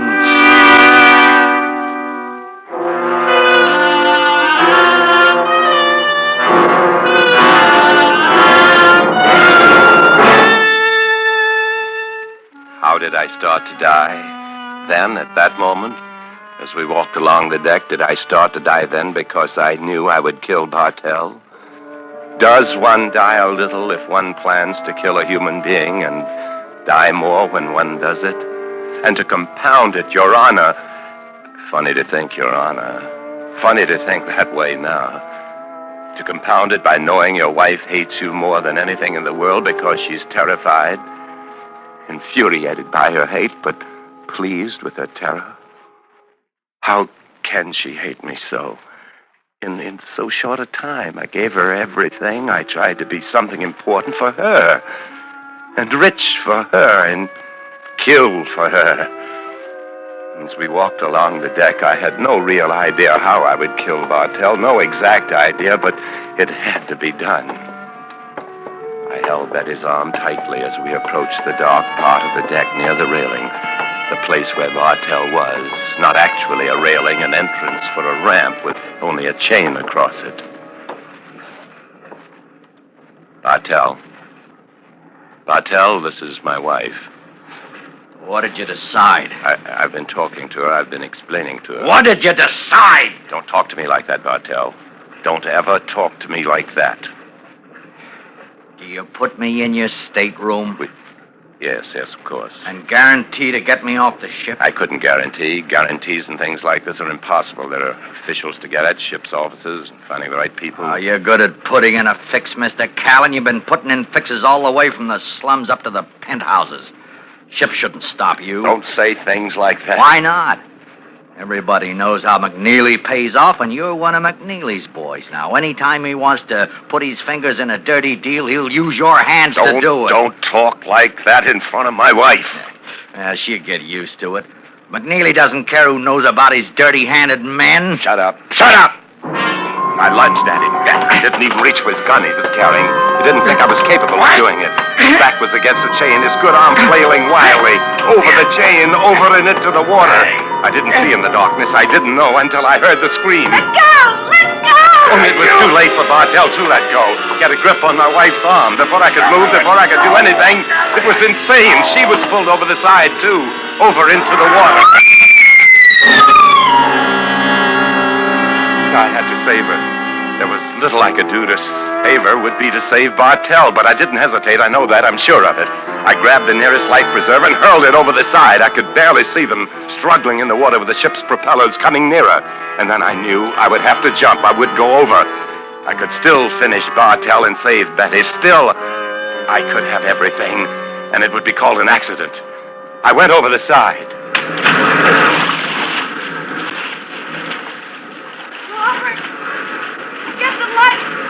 Lie flat. Don't try to swim. The wash from the propellers. Help! Robert, help! Don't fight. Float on the backwash. Float.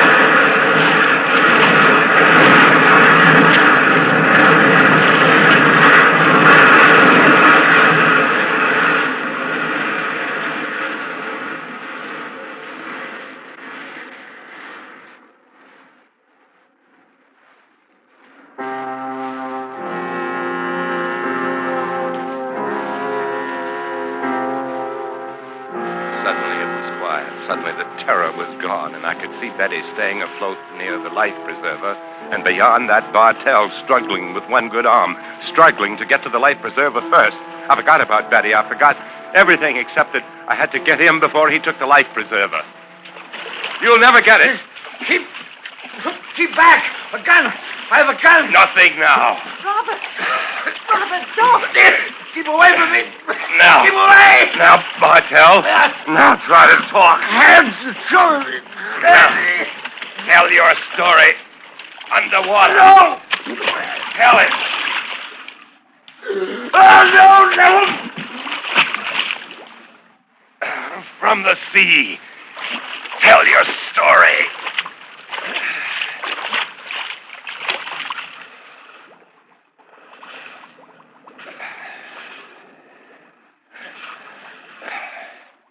Tell it from the sea.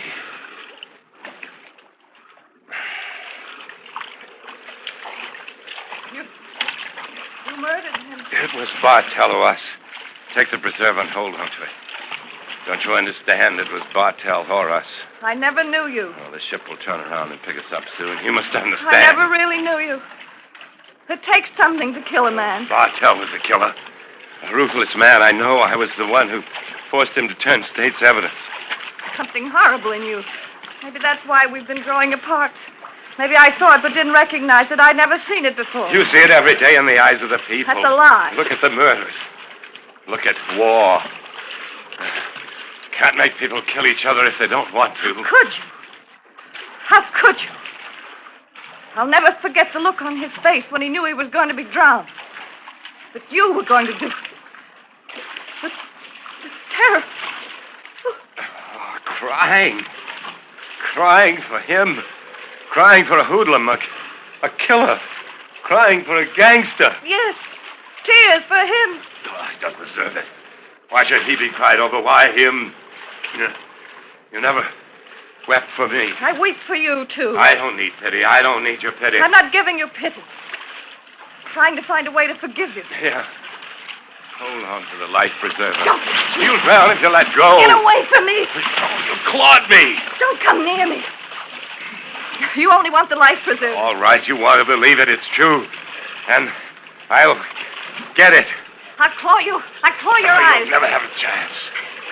The water carried me faster. You'll never catch up to me. I'll catch up. Oh, Betty. Don't be a fool. Come back. Betty. Come back. The ship will turn around. The ship will save us. Die, Robert. Die like you'd let anyone die for you. Die for yourself. I don't need a life preserver. I can hold out until the ship turns around. They're still going for the horizon. Ship. They'll turn around. Have the biggest suite on the ship. They'll miss us and turn around in a few minutes. What makes you think you're so important? What makes you think you'd be missed? I am important. What makes you want to be so big? So much? Oh. It was for you. What I've struggled so hard to get. Oh. For you. For yourself. Getting rich to please yourself, but you never enjoyed it either. You would have left me if I'd stopped. Stopped making so much. I only wanted love. Only wanted a family. Your love, your children. Only yours. Oh, you mean that. You do mean that. Too late. Too late. Oh, we can't. Oh, in time, we can't forget. How? How can I forget? How can you? Oh, you're right. It was for me, and it wasn't for the money, for the wealth. It was for power. Not even that. Oh, darling, my darling Betty. Oh, my wonderful Betty. Robert, the ship is turning. Hold on, Robert. I can't. And I'll come to you. The life preserver, it can support both of us. When did I start to die, Betty? I'm dying now. When did I start to die? Don't talk like that. Hold up, Robert. Hold up. When I knew I would kill Bartell. Oh. It was sooner. When I said I will look the other way. Yes, Mr. McNeely.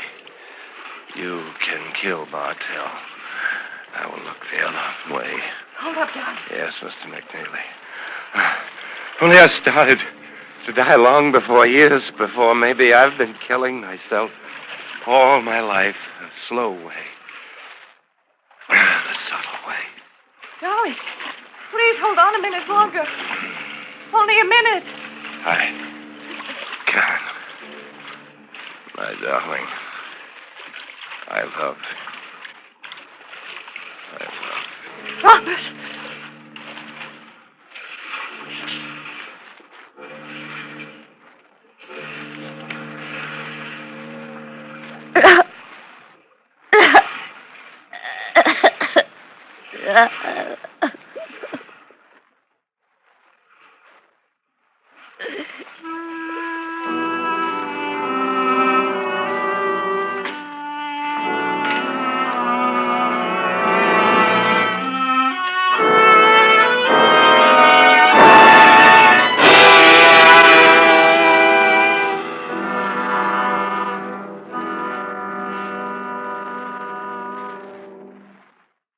Suspense. Presented by Autolite. Tonight's star, Mr. Joseph Cotton. This is Harlow Wilcox speaking for Autolite, world's largest independent manufacturer of automotive electrical equipment.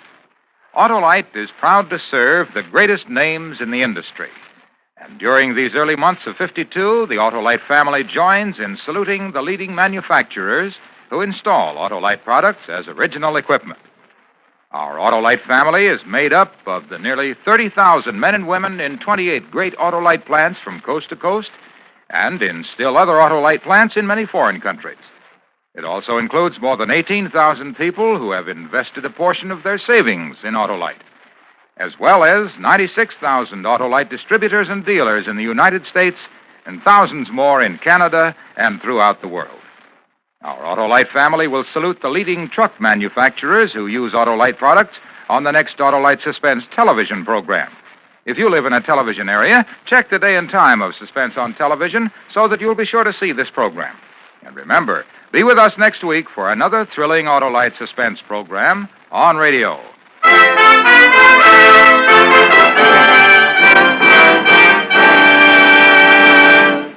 Next week, our star will be Mr. Frank Lovejoy in the recreation of an historical puzzle, a radio dramatization of The Wreck of the Old 97, a story based on fact and presented on Suspense.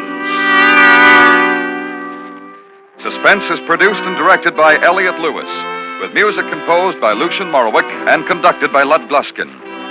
A Watery Grave was written for Suspense by Arthur Ross. In tonight's story, Mary Jane Croft was heard as Betty, Stan Waxman as McNeely, and Joseph Kearns as Bartell. Joseph Cotton may soon be seen in The Untamed, a Universal International picture co-starring Shelley Winters. And remember next week on Suspense, Mr. Frank Lovejoy in The Wreck of the Old 97. Last July, the nation's worst flood in a decade smashed through Kansas and Missouri. The Red Cross was on the job to relieve the suffering and shelter the homeless. This was only one of 300 domestic disasters in which the Red Cross gave aid last year. To carry on its vital work, the Red Cross needs your financial aid now. Give generously. This is the CBS Radio Network.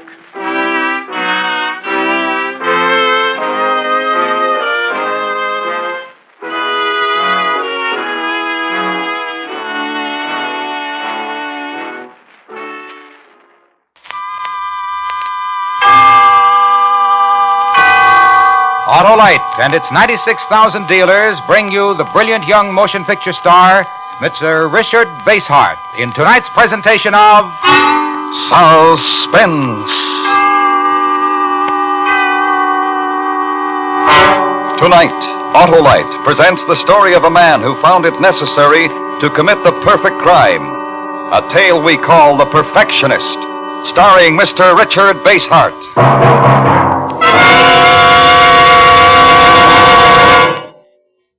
Hip, hip, hooray! Hip, hip, hooray! Hey, Harlow, why the cheers? For the team, Hap. What team, Harlow? Why, the team under your car's hood. The Autolite Electrical System, the family team of precision-made units, including the generator, battery, coil, distributor, starting motor, and all the other important parts of the complete Autolite Electrical System used as original factory equipment on many leading makes of our finest cars, trucks, and tractors. Does this team play full-time, Harlow? It works full-time, Hap. Every time you press the starting switch, every second your engine is running, and whenever you use your horn, lights, or radio. That Autolite Electrical System is a real winner, eh, Harlow? You bet, Hap, with all units related by Autolite engineering design and manufacturing skill to give you the smoothest performance money can buy.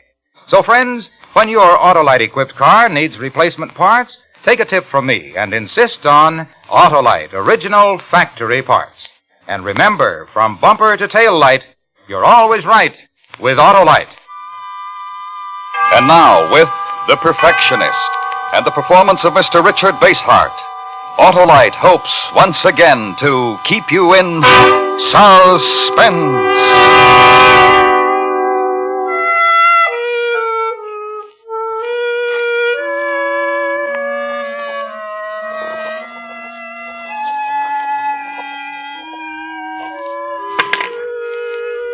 There. It's all written. I couldn't confess it verbally to these police. They're stupid men. Men who discovered nothing about the murder through their own efforts. It was a mishap, a blunder which revealed me. I know. I killed him. When it comes to murder, few know it as I do. Few could have planned as I planned. Few could have put the body in such a trunk as I designed. A perfect trunk for transporting the body. Perfect. I'm the perfectionist. And that is my failing. I have been, in my perfection, destroyed by imperfect men.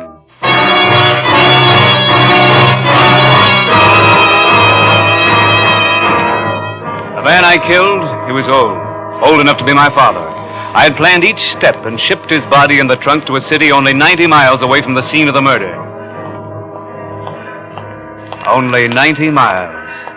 And it was the fourth remaining step of a calculation in which each move had the precision of a mathematical equation. Your check, please. Here you are. It's a medium-sized trunk. And we go by the numbers. It was train 91 out of Carlton. We arrived 30 minutes late at 7:21 a.m. precisely. You should have been a train man. You're better than the dispatchers.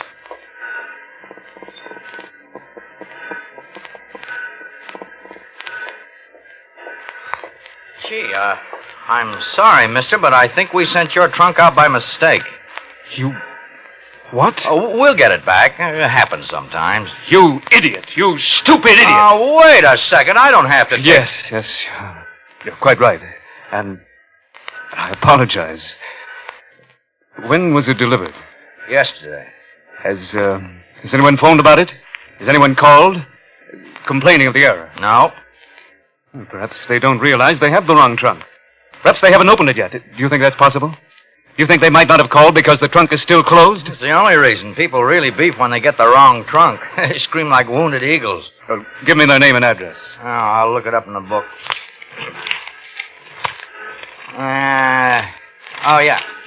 Here it is. Name's Granick. Yes, thank you. Oh, ain't you going to write it down? I don't have to write it down. Oh, well, see you.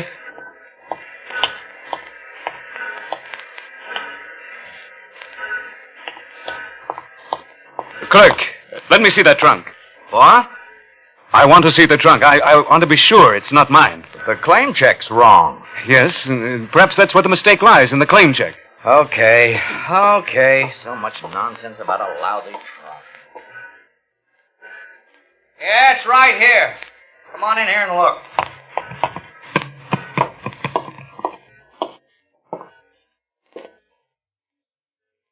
Yes.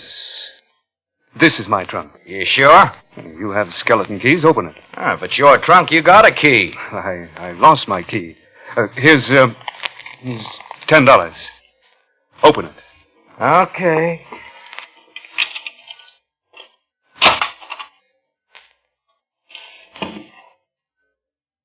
That is my trunk. The drafting equipment, surveying instruments, they're mine. The tags must have been mixed up. If you want proof, why haven't they phoned? This is my trunk. This one. Not the other one.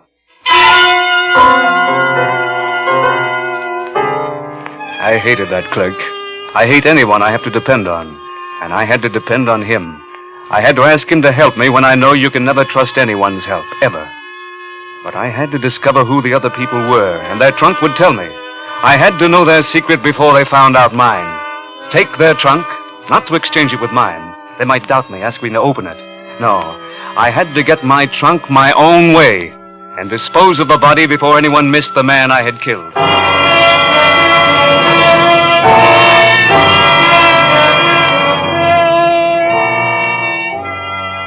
Their name was Granick, and some letters in their trunk told me he had been a cripple for 3 years, paralyzed from the waist down. An accident, a fall. I knew more than that, much more. I knew he'd just come out of a rehabilitation hospital. But did I know enough to get my trunk without their knowing who I really was, or knowing the trunk was gone? They would know nothing, absolutely nothing of me, but I would know about them. Doesn't it give you a sense of power to know someone else's secret without their knowing any of yours?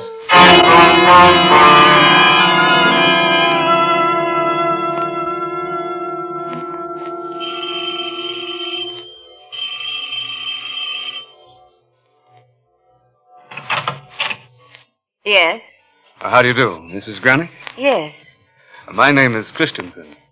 Is your husband around? My husband is in the living room. I know. You're going to say he can't come to the door. I know of this accident. What did you say your name was? Christensen. Chris. I know your husband has a great problem. He must. Anyone handicapped like that must have. You have no right to say anything like that. No, didn't they call you from the office? Didn't they tell you I was coming here? Who is it, Betty? It's just If they didn't call you, then you must listen to me. It's to your benefit to listen before I see him. Betty! In a minute, dear. See, we're a non-profit organization devoted solely to evaluating the attitudes of the crippled, how they're functioning, how much help they need, how dependent they are on others, on their loved ones. You know what I mean, Mrs. Granick? Surely you must know how terribly dependent such victims become with an inability to help themselves, a refusal. Or rather, a refusal to see what they're doing to the lives of their loved ones. Isn't that so, Mrs. Granick? Do you want me to tell him who you are? You can tell him I'm from the hospital. A routine interview checkup. A follow-through checkup. Come in, Mr. Christensen.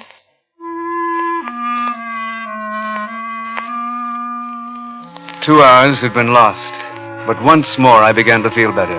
Control of the whole situation was coming back into my hands.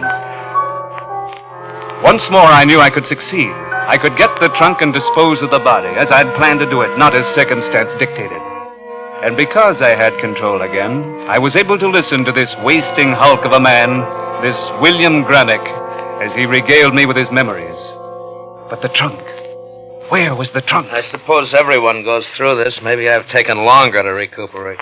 Why is that? It's because of your active life, Mr. Granick. Your previous activity was outdoors. Always. Civil engineering isn't for sissies. Oh, no, it's for men, for real men. Building bridges and roads, that's for doers. You were a doer. Was a doer. Was. Bastards. And will be again. Never again. You had a hobby? Yeah. When I worked at the hospital. Dull and stupid. He still has his drafting equipment. We kept that. Yes, that would be good. work hypothetical engineering problems. I used to do that. I was going to be an engineer. For amusement, I used to pose hypothetical problems for myself and work them out. Really? Where'd you study? Oh, back east, a long time ago. It couldn't be too long. It's very long. But you're a young man. You, about your civil engineering. The drafting equipment, surveying instruments. I lost interest. Can't do anything with it. I can't sit indoors and pretend it's outdoors. Well, where is the equipment? Around. You know very well where it is, Bill. We put it in storage back home where we used to live. We took it out of storage, Mr. Christensen, and had it shipped here. Is it in a packing crate? No. Well, then what? What is it in? Well, what difference does it make? In case I could help. To get it for you. A woman alone can't do it. Such equipment is heavy. She isn't alone. I'm here. Yes, darling, yes, you are. You are here, and you do help me. It's in a trunk, an old trunk. And, where is this old trunk? In the closet, but I don't want to see it. Had a man who delivered it put it there in the closet. I'm through with it. And you haven't opened the trunk? You haven't opened it for a long time? In a way, that's better. It's raining. What? It started to rain. Are you, maybe it's presumptuous, but not many people come over these days, but, are you busy for supper? Why, no. No, I'm not. I'd be delighted. I was exhilarated. The excitement of getting my trunk. The thrill of my long battle almost won. Almost over. It's important to be exact. Only the exact survive. I felt as if I could do anything that night. Anything I wanted to. All the skills I developed over the years. Waiting for them to go to bed. Waiting to get to the trunk. I used one of those skills. I made a pencil drawing of the man.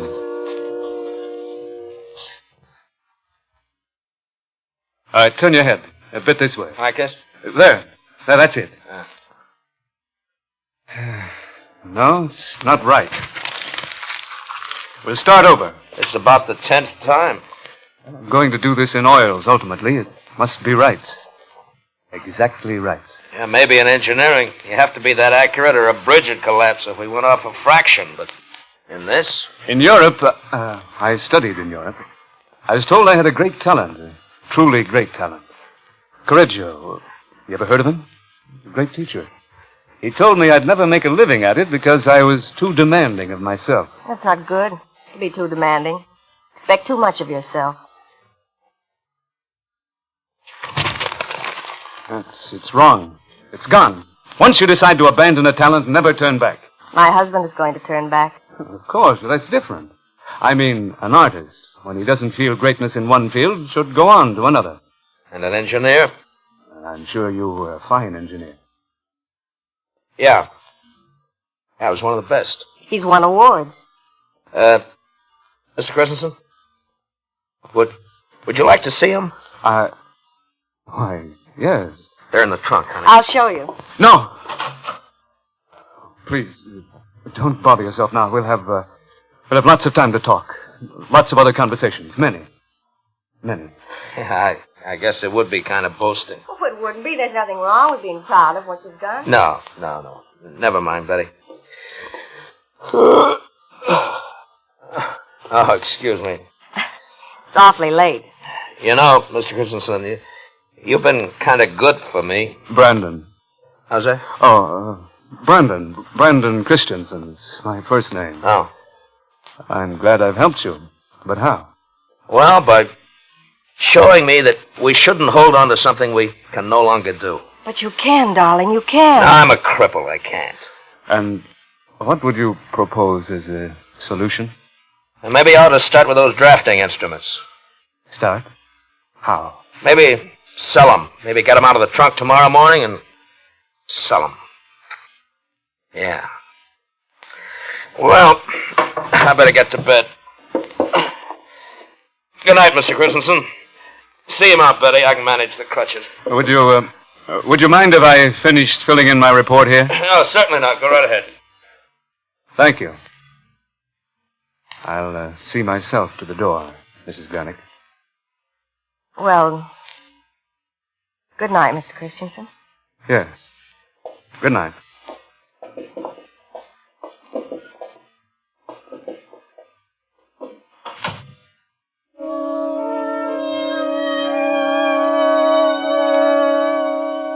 Now, wait. Wait for them to sleep.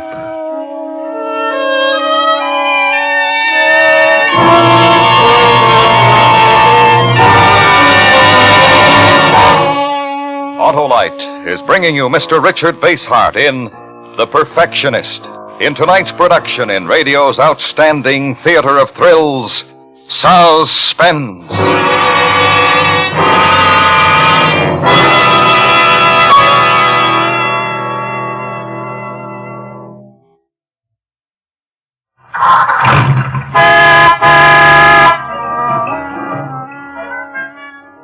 Hey, Harlow, what are you doing? I'm showing you how the Autolite electrical system in your Autolite-equipped car provides the power for starting the engine, sounding the horn, and playing the radio. And the lights and heater, too, eh, Harlow? Right, Hap, as well as the power that's so important every second your engine is running.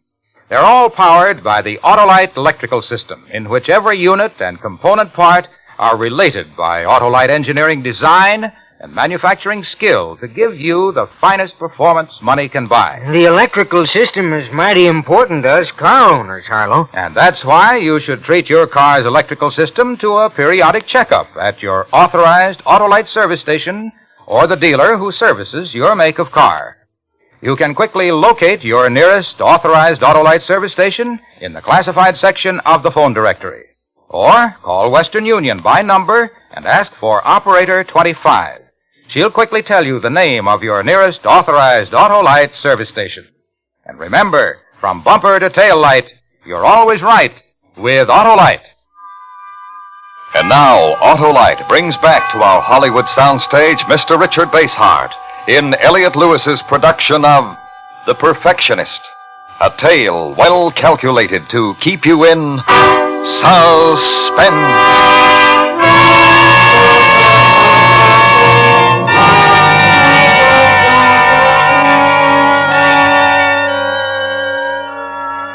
I waited until the house was silent, motionless, staring, listening.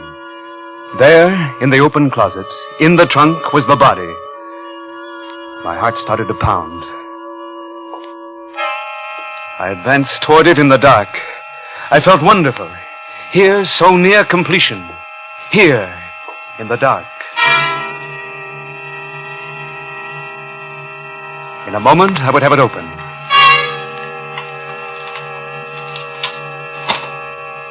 In a moment. She came into the room and turned on the light. I slammed the lock back and whirled to face her. What do you want, Mr. Christensen? I only wanted to... You had the key to that trunk, didn't you? I wanted to tell you something. Yes? Don't press me. Don't demand. I'll wait. Well? It isn't easy. It isn't easy. It's very difficult to admit an error. A lie, not an error. No, not a lie. Yes, a lie. You're not from the hospital. You were never near the hospital my husband was in. How did you know? How did you find out about us? Who are you? Oh, can you forgive me? Listen, don't judge before you listen. What's your name? And don't come any closer. I have this poker. I won't be threatened. I won't. I mean you no harm. My real name is Brandon. Carl Brandon. I mean you no harm at all. Please believe me. Please. Please. Why did you come here? I'm a student. Yes, I was in the army and wounded. I had wonderful dreams and plans about what I'd do after I got out.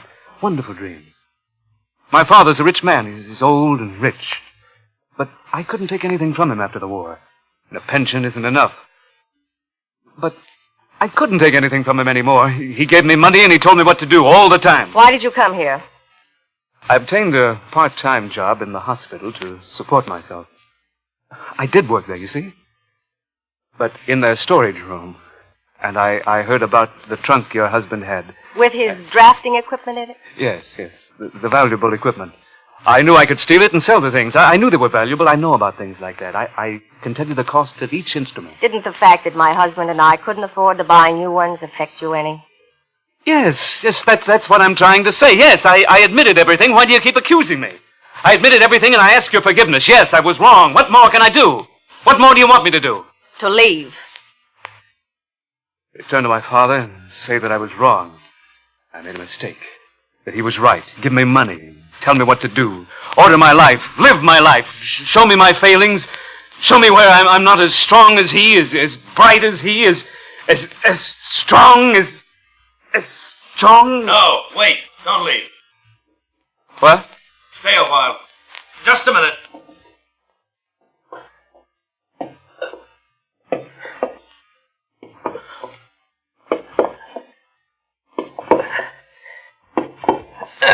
Sit down, Mr. Brandon. Go on. That's it.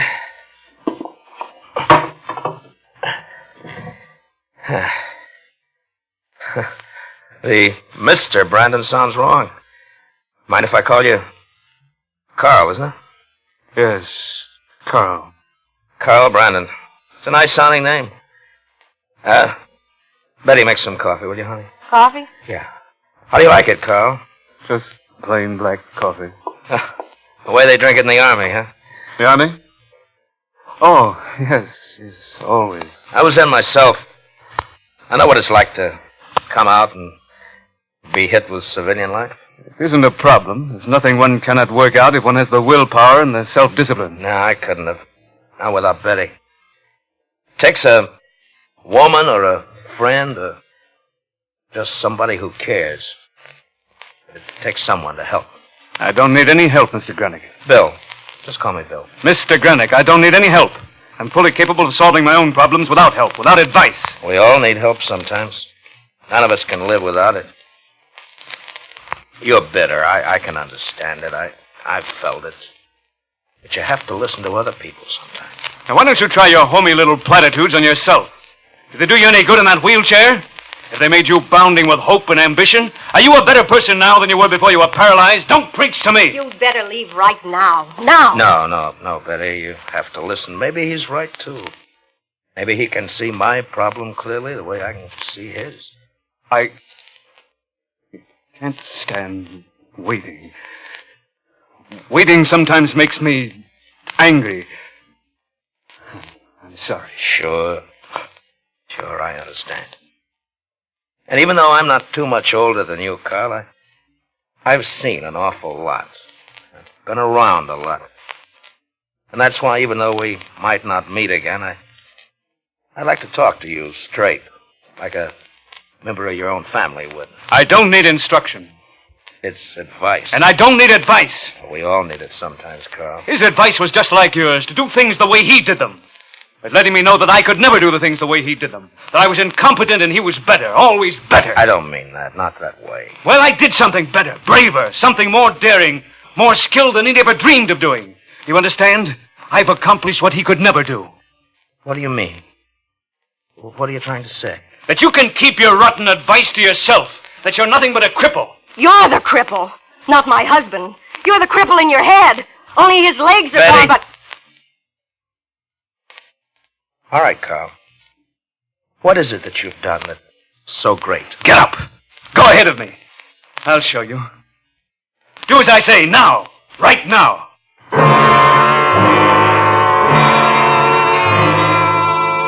I knew then. I knew I'd have to kill them. And perhaps they knew. A woman with a cripple for a husband. Perhaps they knew they had to be killed because... I don't know why. I knew then, but I can't remember now. I knew more and more as they went fearfully toward the closet. Afraid to make a move to attack me. Afraid because he was a cripple and she was powerless. And I opened the closet door. My excitement was so great, I hardly remember each step. I'm not lying, I barely remember. I turned the key in the lock. Each move was precise, not a motion wasted, not one action misplaced. For this was my victory against everything that stood in my way. Not to argue, not to discuss, but to kill. To kill perfectly, quickly, Kill what stands in my way. Kill the Greenics. Kill the man in the trunk, the man who looked like my father. And I swung it wide.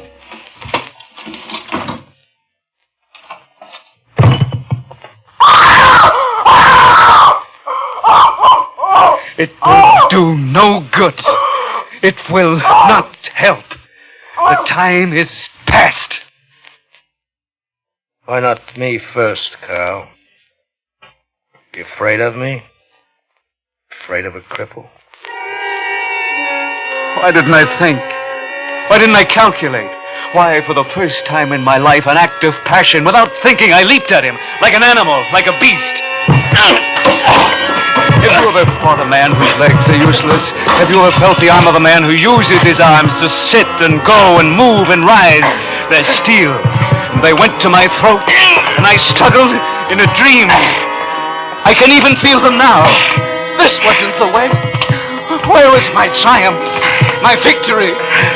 Where was my glory?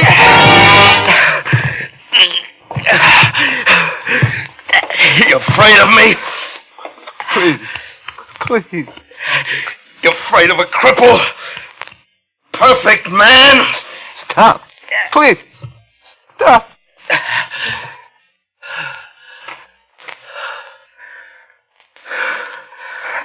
I didn't mean it. I'm sorry.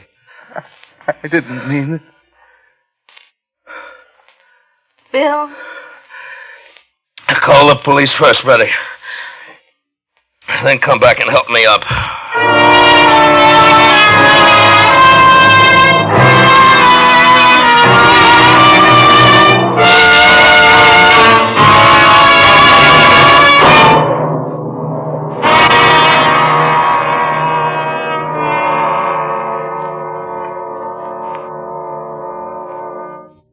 Suspense.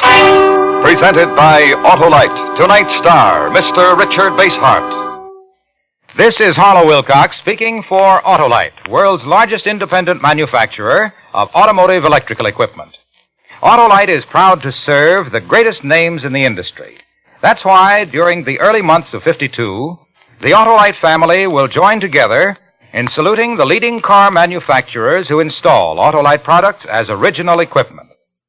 Our Autolite family is made up of the nearly 30,000 men and women in 28 great Autolite plants from coast to coast. Our family also includes more than 18,000 people who have invested a portion of their savings in Autolite, as well as 96,000 Autolite distributors and dealers in the United States and thousands more in Canada and throughout the world. Our Autolite family will salute the Dodge Division of Chrysler Corporation on the next Autolite Suspense television program. Check the day and time of Suspense on television so that you will be sure to see this program. And be with us next week for another thrilling Suspense program on radio.